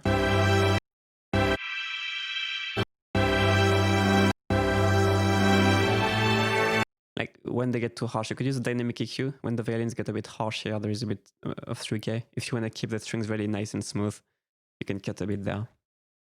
Probably dynamic EQ. Because when the violins get more intense, they tend to get more 3K, and that can get a bit harsher.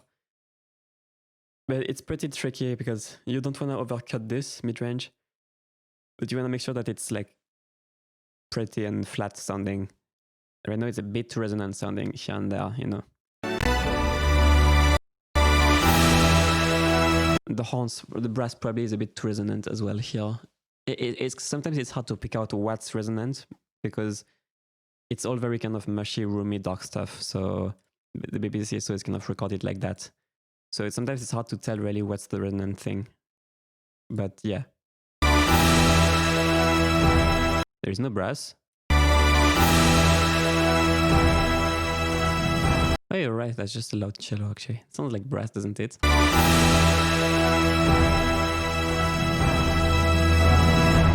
I thought there was like a trombone note or something here at the end. Yeah, it's funny how some instruments can sound like others sometimes. So it's just that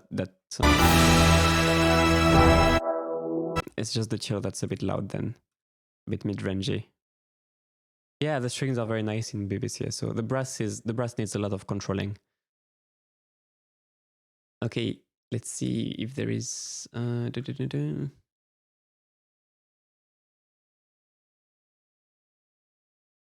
right, so that's actually all the tracks for now. So if anyone wants a review, it is the last chance to send something. If anyone wants their track reviewed. Wait, there is a question in the chat actually.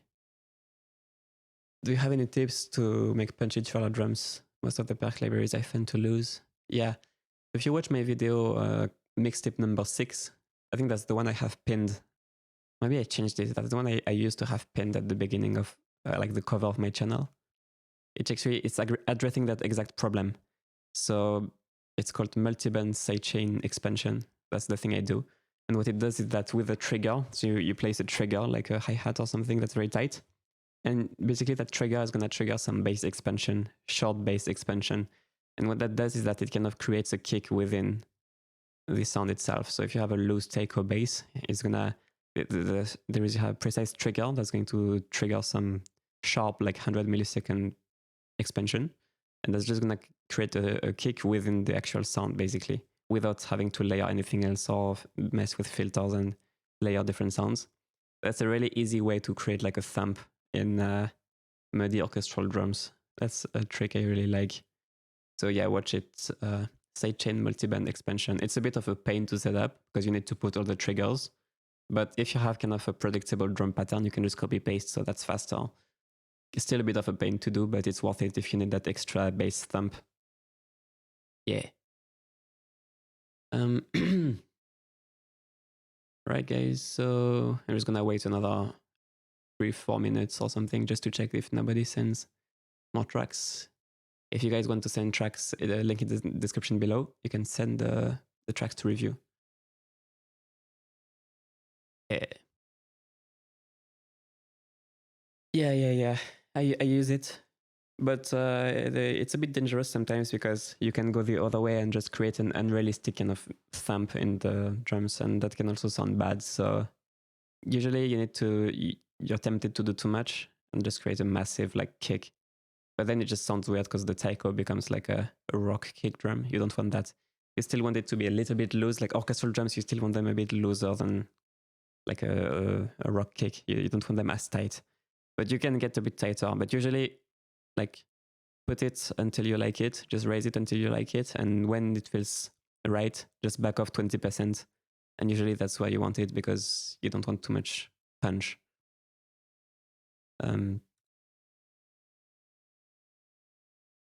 Yeah. All right, guys. So I guess that's gonna be it. I mean, if you want, yeah, send the 2 steps from hell track if you want. I will get copyright claimed, but every single one of my videos is copyright claimed automatically anyway, because I'm playing music. So it's okay. I don't care. I don't care about copyright claims. They're taking away the 30 cents I would have earned with these 500 views. Oh my god. Oh, Patrick. Yeah, usually it's every month. So the second Sunday of each month. Last month I didn't do it because I was gone, but it's always the second. It's not all 3 cents. Well, I have some 2 steps tracks. Let me see. Just for lols, if I can review. I mean, I can give my opinion on it if you want. It can be fun to do, actually.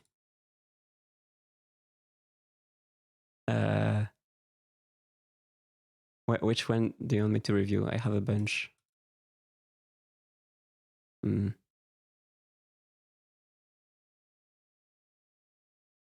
Which one should I do? You guys pick. I probably don't have them all, but I have a lot. I have yeah. United We Stand. It's a bit of an old one. Maybe I should do a new track.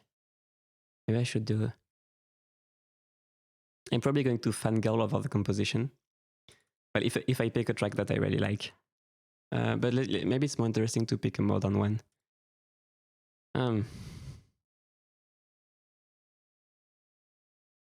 Enchantress. Oh, if it's you, hi. And I don't think I have it. I don't have Enchantress, I'm afraid.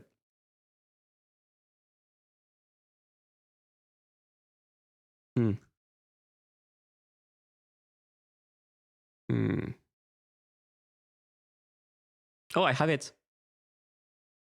You know what? I have it. Westward. A Creation of Earth. I love Creation of Earth. Oh yeah, maybe something from Sun or Dragon more interesting, because Sun is considered the best album, right? By most people. Okay, Enchantress. Let's do Enchantress then.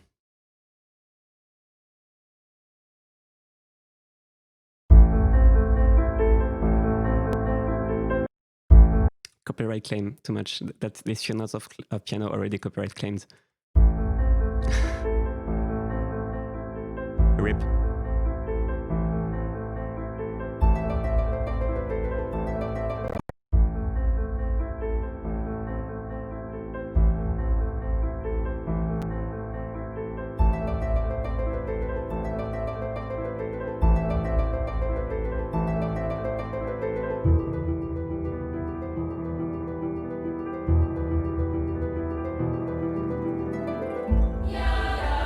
that low piano is slightly too muddy.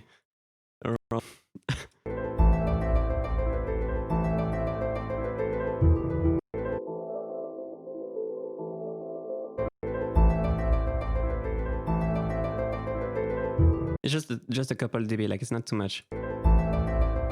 But it's kind of fighting with the harp a little bit sometimes, so I would cut it to just separate a bit more.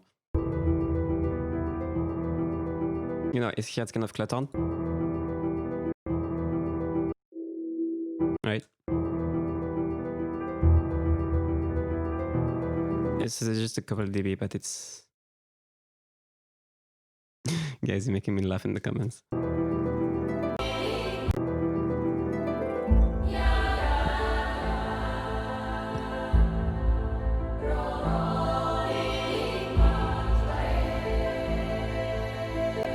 Same, the piano with the choir becomes a bit too mid-rangey in my opinion, so once the piano is cleared, it should be okay.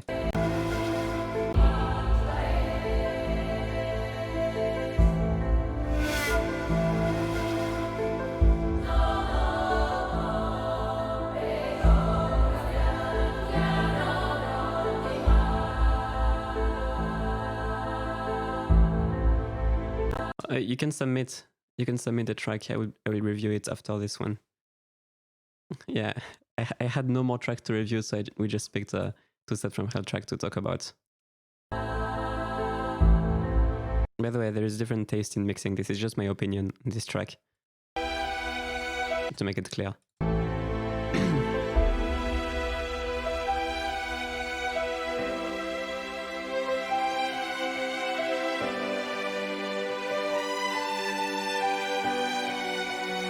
So these violins could be a bit smoother. I think it's a combination of two things. They could have a bit less close mic because sometimes you hear a bit too much of the needles in the violin sound. It just feels a bit close and it's kind of a lush phrase thing. I would have it really lush personally.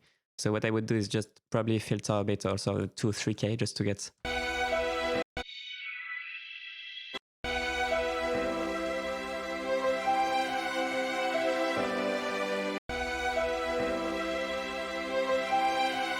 like the...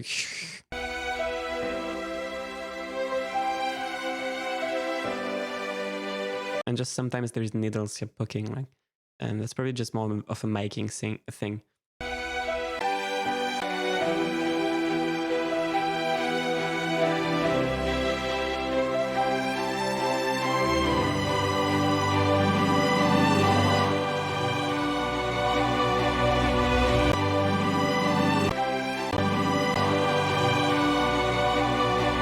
Like the choir is a bit too muddy in the mid-range here, it's taking too much room.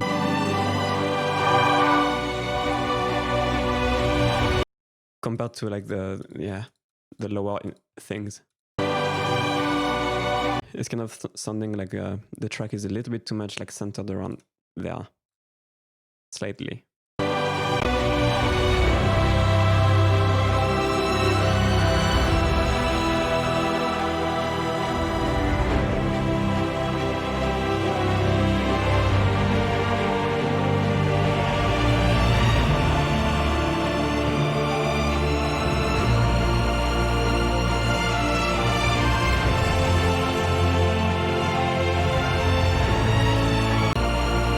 These levels are absolutely unrealistic.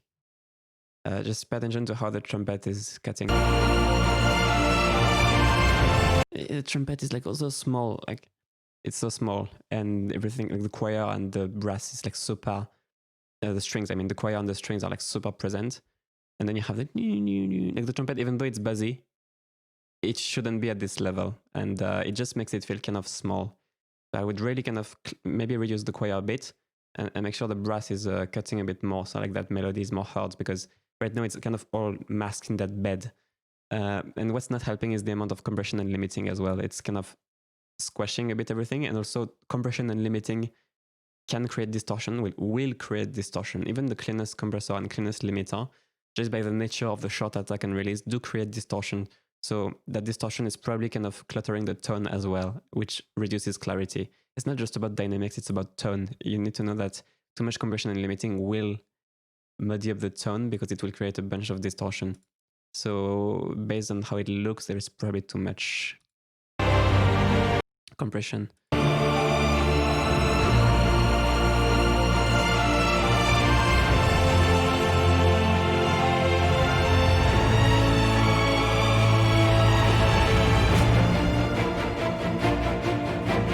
Maybe they just have like 3 trumpets and 100 strings. In that case, the levels would be realistic, I guess. But I don't. I think it's too cloudy because of the choir. And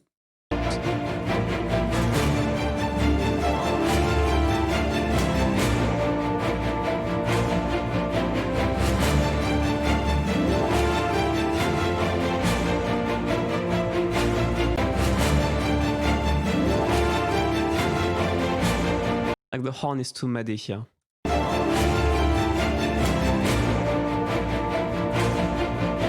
Is it a horn or is it something else? I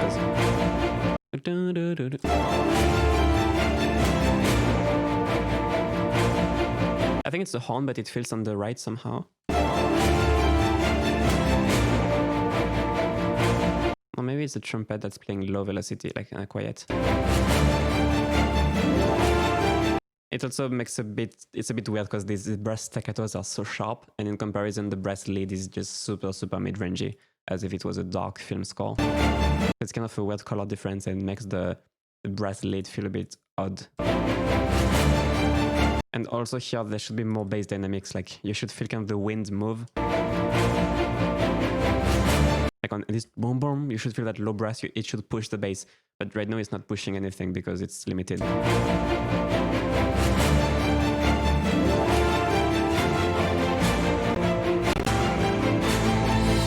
The strings feel a bit too close, probably too much close mic. They should just allow more of the room to shine through because you need more early reflections to get more distance from high violins.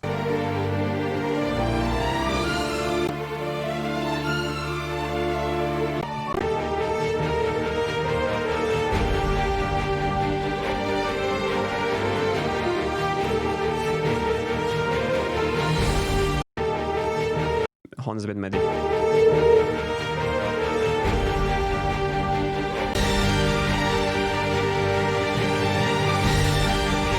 Yeah, this is live recorded. Let me skip to something else, because let's skip to different parts.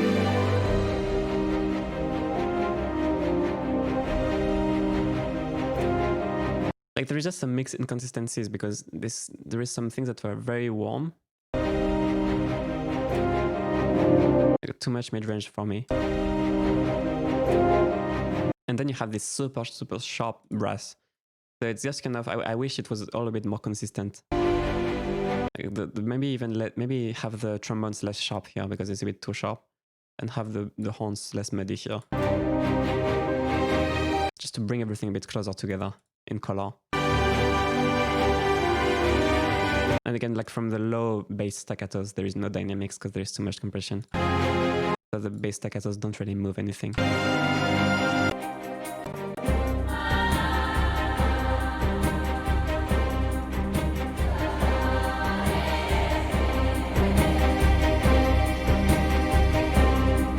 So here the percussion just creates a constant rumble. As you can see, it's not really moving. So it just feels like the bass is just staying non-stop. So I would fix that somehow, maybe with a different drum sample, but if it's a live drum, maybe just with a gates or something, just kind of redefine these hits so it's more individually punchy instead of a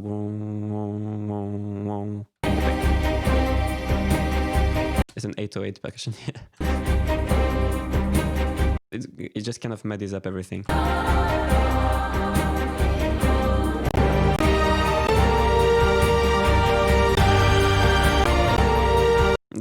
The horns are too resonant. It's masking the color of the other stuff.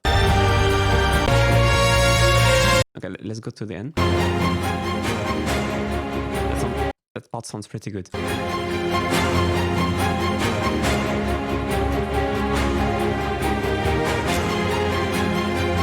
And the strings feel like they're too small of a room. There's dynamics at the end, Physio. Let me check if there is dynamics at the end. I'm just kidding. Maybe there is some drums. Like, never pay attention to how it looks visually, because sometimes it looks like a sausage, but it's actually not a sausage, because within the mix they did sidechain or stuff to create space.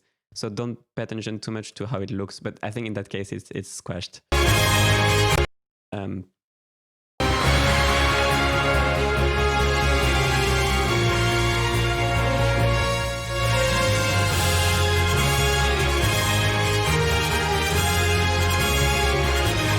Oh my god, no. The trumpets sound like too distorted. I think it's distorting. Yeah. I think here it's distorting the brass. This is very nasty sounding. Just listen to this part. It's not even the mixing engineer's fault, it's the mastering engineer's fault here. It's probably just hitting the limiter and just distorting the sound. It's like the brass is just, as a result of that, it's very like, there is some 3-4K going on, that's very nasty. Like the part when it's a bit quieter sounds great, because it's not squashed. I mean, it's squashed, but less. This sounds like there is some space, right? But once it kicks in, the next part is just constant volume with everything is just squashed, and distortion due to the limiting, most likely.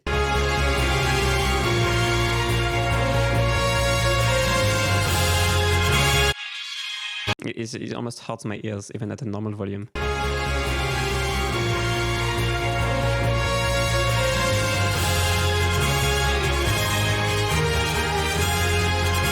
Oh yeah, even the trumpet's treble, like the harshness of the brass overall is making the whole thing unbalanced. And the trumpets also feel very close as a result. Maybe too much close mic or just too much treble.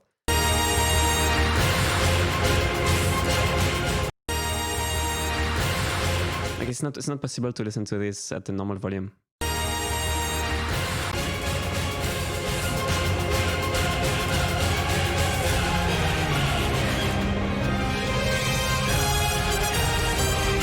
And yeah, the fact that the trumpets have too much treble, because treble is associated with proximity to human ears, it just makes it feel like it's really in the front.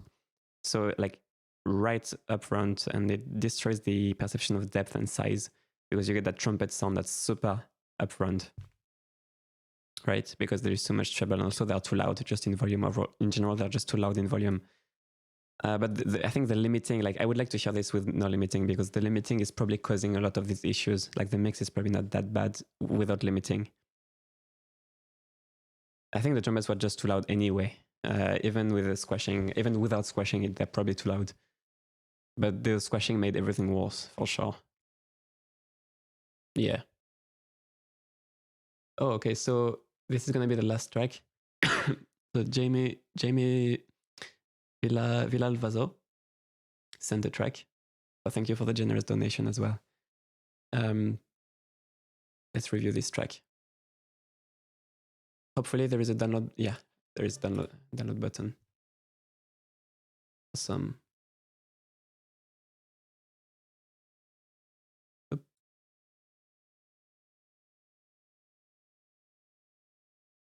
Hold on. Okay.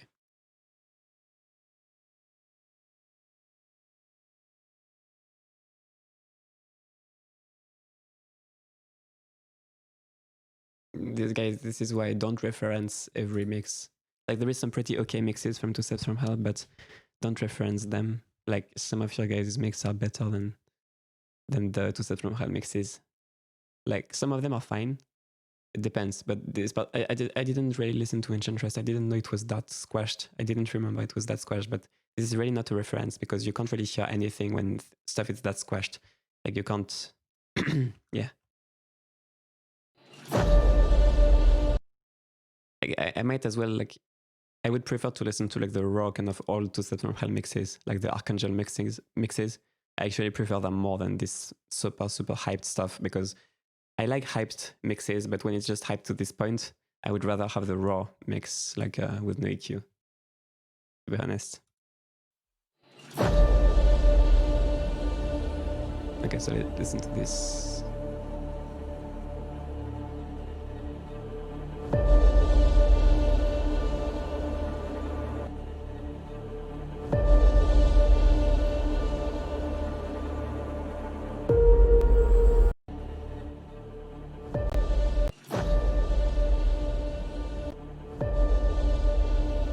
Okay, so here the low booms don't really punch enough. But I think the main reason they don't is because that signature sound you have is too loud and too resonant. So you need to make sure that signature sound is there, but it's not too...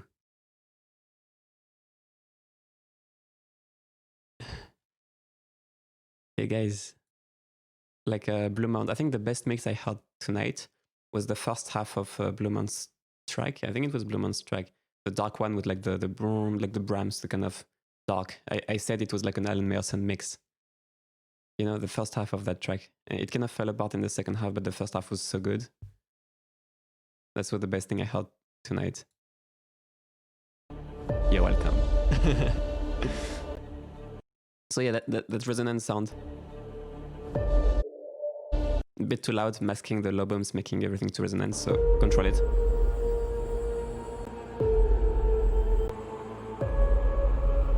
I like the wide pad in the background, that's very nice. It's very wide.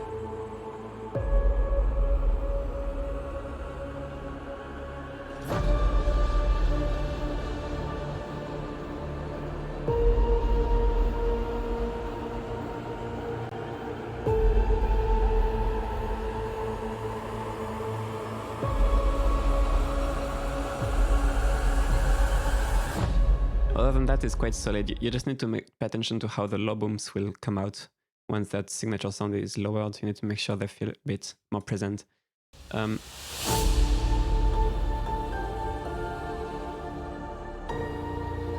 Actually, it's just a piano, right? It's probably just a piano with a lot of reverb. So...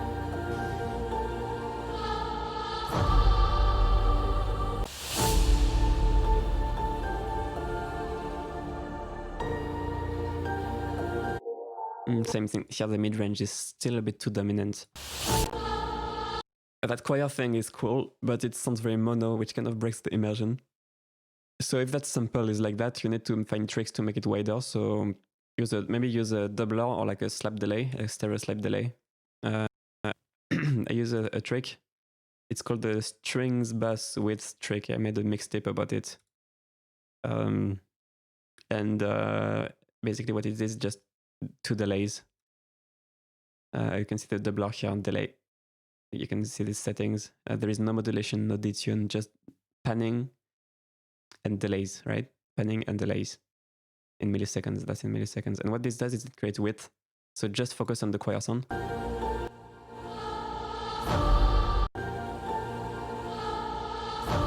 That's just the wet signal compared to no processing. Right? Centered, mono. If you put this effect on the choir, it will be wide.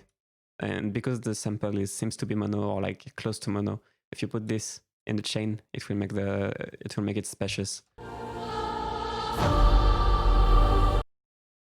You can kind of hear it goes from left ear to right ear, like whoop, because it's 40 milliseconds and 60 milliseconds, like left, right.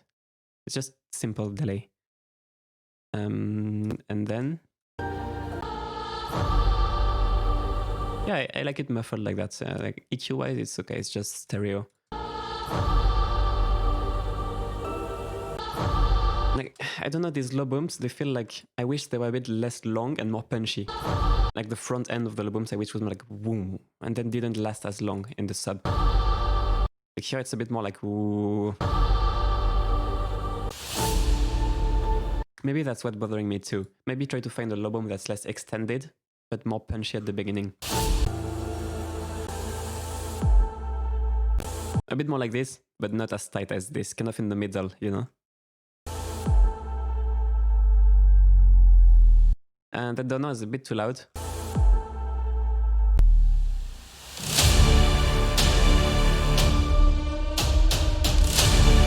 So the EQ of these hits is way too harsh. You have too much high mids in the hits compared to the bass, so it makes the hits very like, and it hurts the ears a bit. Yeah, I think it's sample choice for the low boom. So you can even see in the EQ here, this hit, you really need to tame that, or if you boosted it, make sure you cut it, you don't boost it. You need to tame that range quite a lot. It's not gonna work like that with the EQ on the whole track, but make sure the hits are less harsh and more organic. That way they will feel fuller and not as harsh and tinny sounding.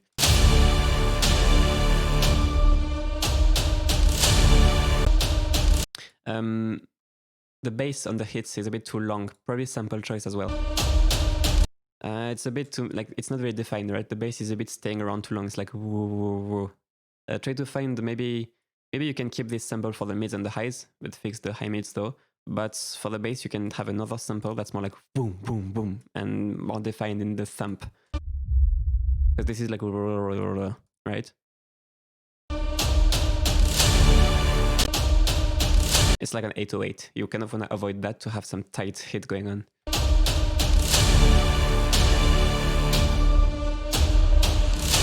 I think it's sample choice. Or maybe if you put reverb, make sure you don't have reverb on the bass. It could be that you put reverb and you didn't filter the reverb in the bass. So the reverb is mudding up and extending the bass time-wise too much. That could be another issue. You need to watch out for that. If you put reverb on the hits, always filter the bass.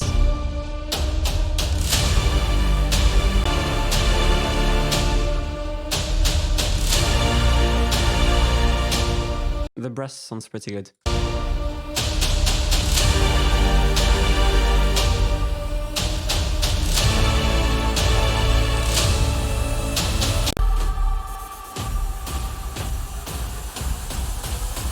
These hits are a bit too quiet, unrealistically quiet compared to the other ones. Maybe you need to make this a bit louder. This part is a bit quiet. So again, the same problem with the hits all the way through.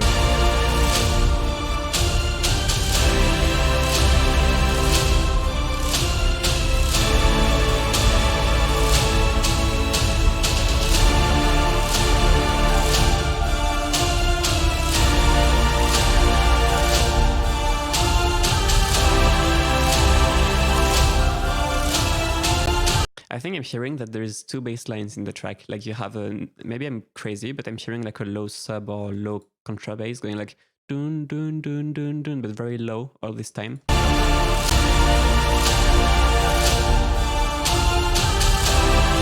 Even here like dun dun dun, and you can't do that. You need to change the bass line with the brass or with like the most powerful chord. You can't have like these low bass lines fighting. You need to pick a bass line, and if you change the chord, you sync all the bass line on the same bass line.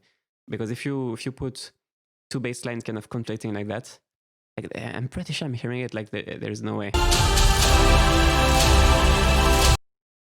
And you really need to help the chord. So like if the voicing is changed and the bass line changes, like dun, dun, dun. You can't have the dun, dun, dun, dun, dun all the time because it's kind of contracting the bass lines, if you know what I mean.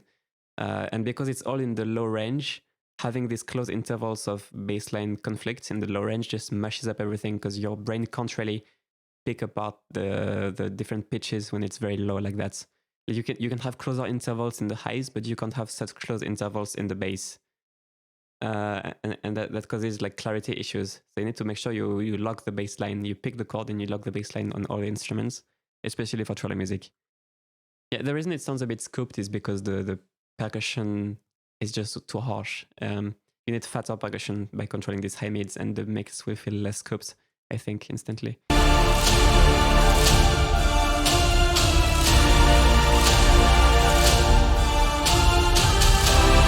There is some choir kind of vocal thing in the background, I think.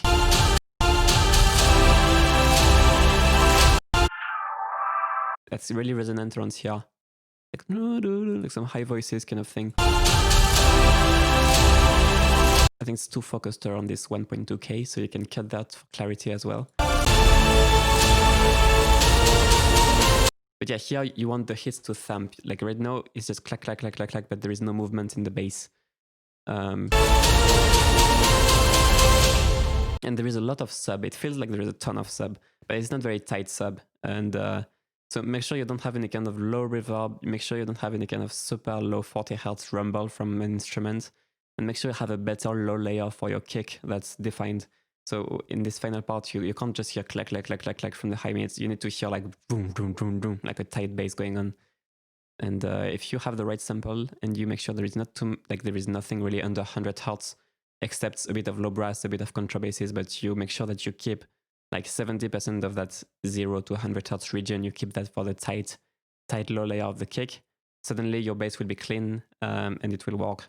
But you need to change the layer because the current low end on your hits is too mushy sounding because of the sample. I think it's not your fault, it's just the sample. Like, I mean, you can't fix that in the mix, I think, because you can just hear the tail of that sample is messed up. So unless you made the sample like that with reverb or something else, you need to change the sample for the low layer, I would say. You can hear here, it's not tight. Only the highs are tight. The lows are...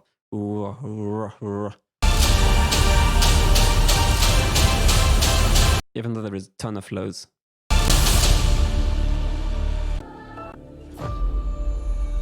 Yeah. But I think the structure is pretty good and like effective. So this track could really work. I think you just need to polish these hits a bit more. And mainly the hits, yeah. The rest sounds okay. There is a bass instrument that's probably too much here. But maybe it's the hits, I'm not 100% sure. But maybe you have like you have some sustained bass instruments, maybe. It could be the hits, that's the thing, I'm not sure. It's pushing a bit too much sub bass.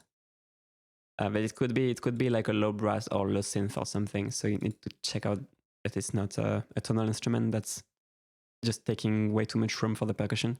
Because if you have anything else than the hits really pushing that much 50-60 hertz, it shouldn't push that much 50-60 hertz. So you need to cut it quite a lot. Like you want to reserve most of that range for the hits. Of course, you shouldn't really filter the low brass and low strings. You shouldn't filter them like that, but you should filter them a little bit. Maybe something like that.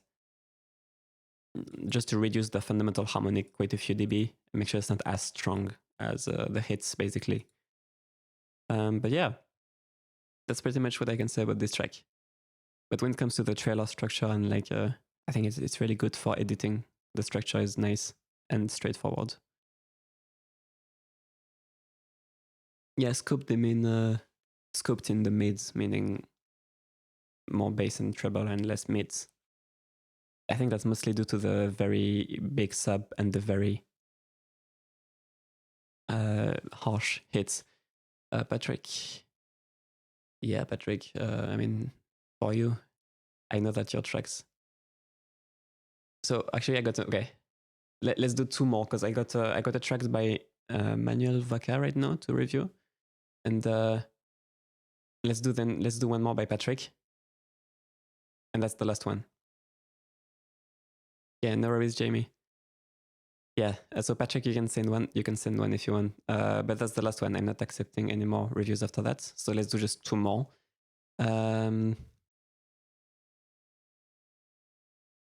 Let me edit the description right now so that people don't accidentally send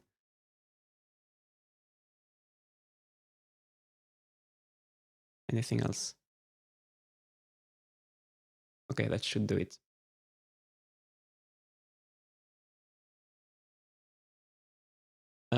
Okay. So next we have a track by Manuel Vaca.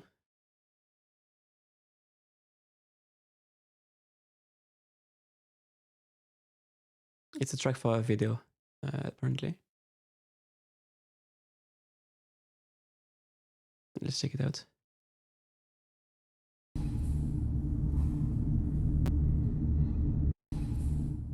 Yeah, it sounds like a...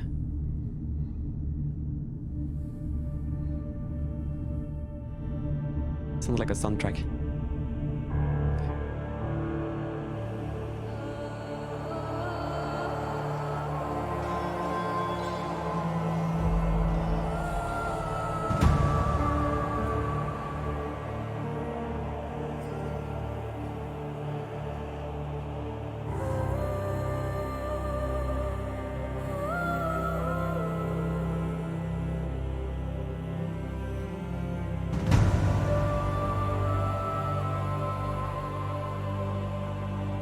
You can send one, Patrick, if you want, but yeah, next time it's fine too. So let's start by the beginning. I like to just kind of talk without listening to the whole thing first, because it's more This rumble sound, I mean, I would probably filter it a bit more. Just here.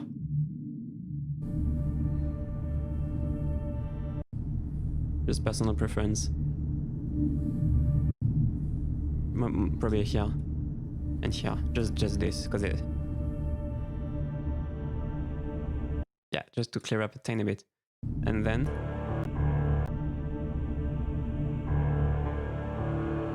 I would remove a bit of honk from this piano. So that the piano feels more modern, a bit less like honky-tonk. So it's mostly going to be like 700 to 1K, maybe 3 dB. You will see just the tone getting more modern and a bit less old school, because it doesn't feel like this track should be old school sounding. This is kind of the old school frequency on the piano. So if you get a little bit of that, the tone should be maybe around 600 actually.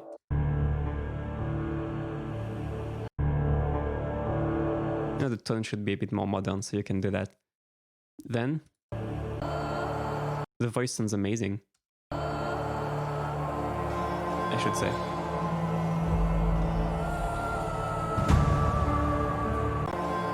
What you can do is you can sidechain the voice. Oh, okay, yeah. If it's in, yeah, I can get it if it's a bit more mid-focused. I mean, lots of these tweaks are small anyway, and you know, there is some personal preference, of course. What you could do with here, the vocal and the wind sound, I noticed that the wind sound gets a bit drony and a bit mushy, like it kind of takes a lot of room. So what you could do, but I like it though, and I guess it's important for the video because you probably have wind going on. So what you could do is sidechain the voice with the wind a bit. So that way when the voice mids happen, it reduces the wind volume a bit. Maybe it's just 3-4 dB or something like that, so that the wind is kind of a bit more around the voice. And that's just something you can do.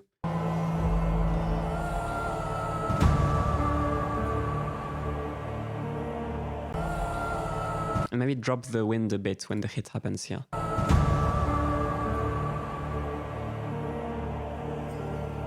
Yep.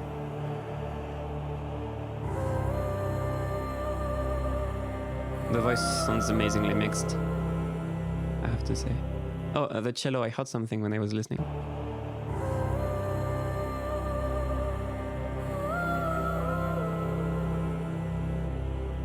Just a bit too resonant here.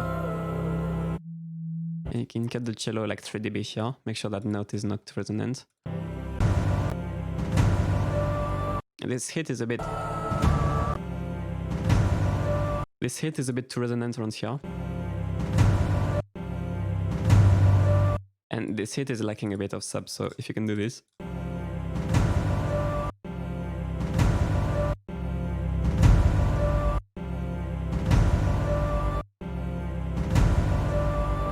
Maybe just get more punch out of it this way, and less of that one resonance.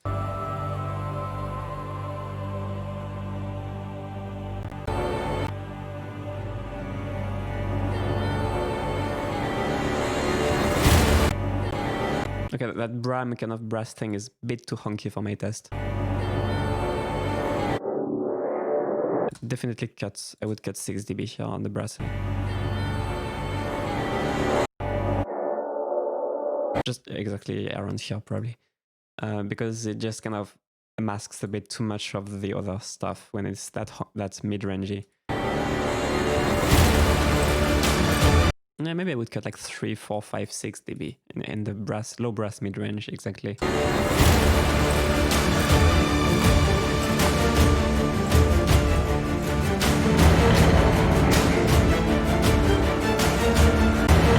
Same here, like the low brass keeps clouding.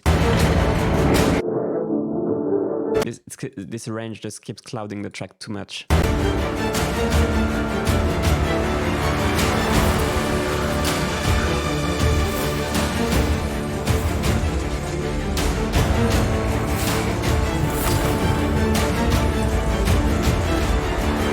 Yeah, all the sustained low brasses, like you have some very nice sharp elements, but you have this constant low mids that's a bit too cloudy and masking too much stuff. But the EQs sound really good, so otherwise it's quite sharp, but I like the style. It's just the low mids here. And the low mids are even making the bass from the percussion and the hits a bit too small because it's just taking so much room.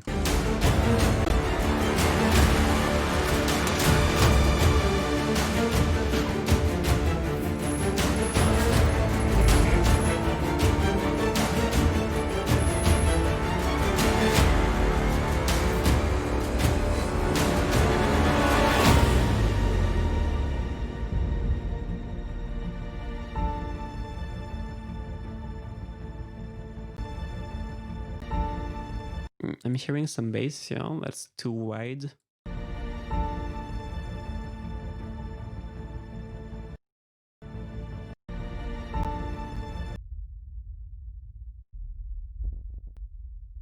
Yeah, look at that bass.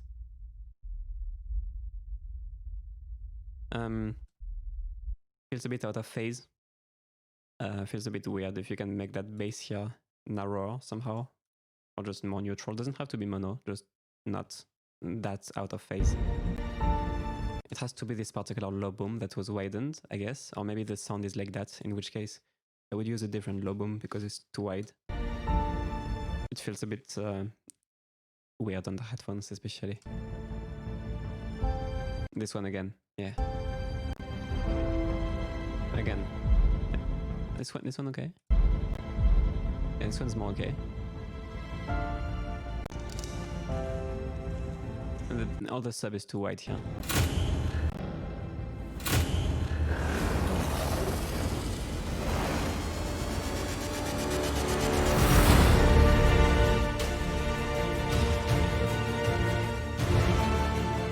Well, that sounds good.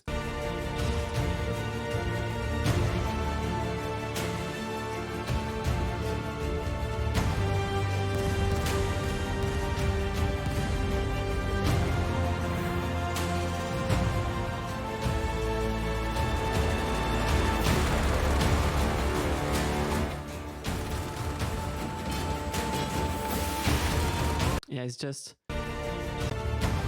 You can fix the bass with stereo narrowing, but it's not the best way. And you should not widen it to begin with, because you can't recover everything with narrowing. Yeah, here it's clearer because the stuff is a bit higher dynamic than before, it seems, but it's still a bit too muddy, like from the brass mid-range. I'm just feeling like the brass mid-range ain't it. The horns are a bit too muddy, and the low brass as well. It's just... You could have much more clarity if you had a cleaner kind of brass mid-range. That's kind of what's bothering me the most overall, actually, in the track.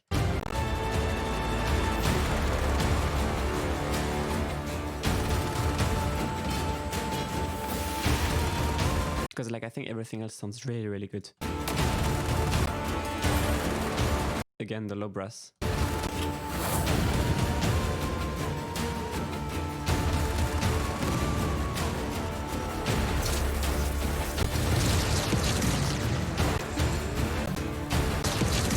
These effects are a bit mono. Maybe somehow you can make them more stereo.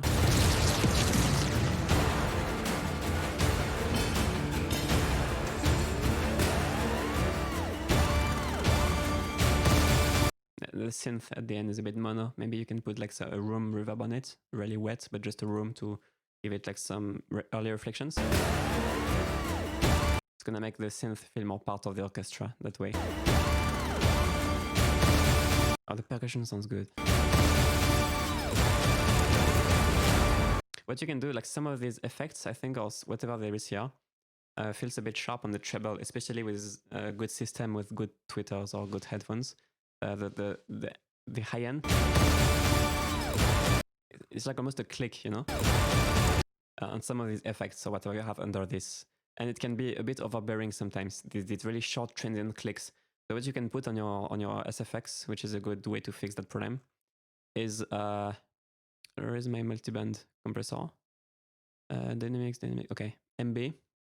You put multiband compressor. See that?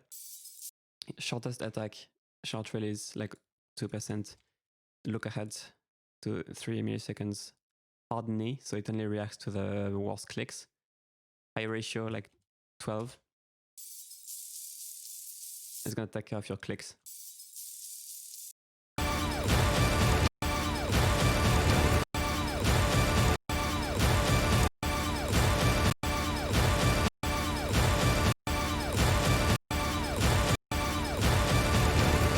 you want, of course, you want that sharp. Maybe that's a bit too much. You want some sharpness, but you need to feel when it's too much. Like when you listen to the overall track at too much of a high volume, you will know. Like listen at a normal volume, listen like loud, like it feels good, right? And see how the clicks feel in your ears, because if they're painful, like they were here, it means it's too much. So it's more of a feel thing. You can't really hear them because it's so short, right? You need to just listen at a normal volume and see how these kind of details, these transients kind of feel. If it hurts, it's too much. If it doesn't really take your attention, it's not enough. So it's balancing like the perception of these short sounds. And that's only something you can do when you listen at a normal / kind of loud volume. So you need to balance the track like most people would listen to it and see how these transients feel through the mix. It's just a feel thing, really. This kind of high-end limiting thing. Yeah. Oh yeah. Hello. So there was a link in the description to send your tracks before, but I removed it because this is the last track I'm reviewing for now. But I have these streams every second Sunday of the month now. So, every second Sunday of the month, you can prepare a track if you want and send it to me. There would be a link in the description. And then I will review it. But yeah, so this track, I guess that's pretty much it. Very, very nice track. I will definitely watch the video later. But yeah. All right, guys. So that's it for this stream. Thank you so much for watching, guys. And I hope you learned something. Like even if you didn't send anything, I hope looking at me talking about other people's tracks is interesting to you. And yeah, I will see you later. Probably I will make more videos and like mixtape videos maybe. I haven't made one in a while, so I'll probably make another one at some point. So yeah. Bye-bye, everybody.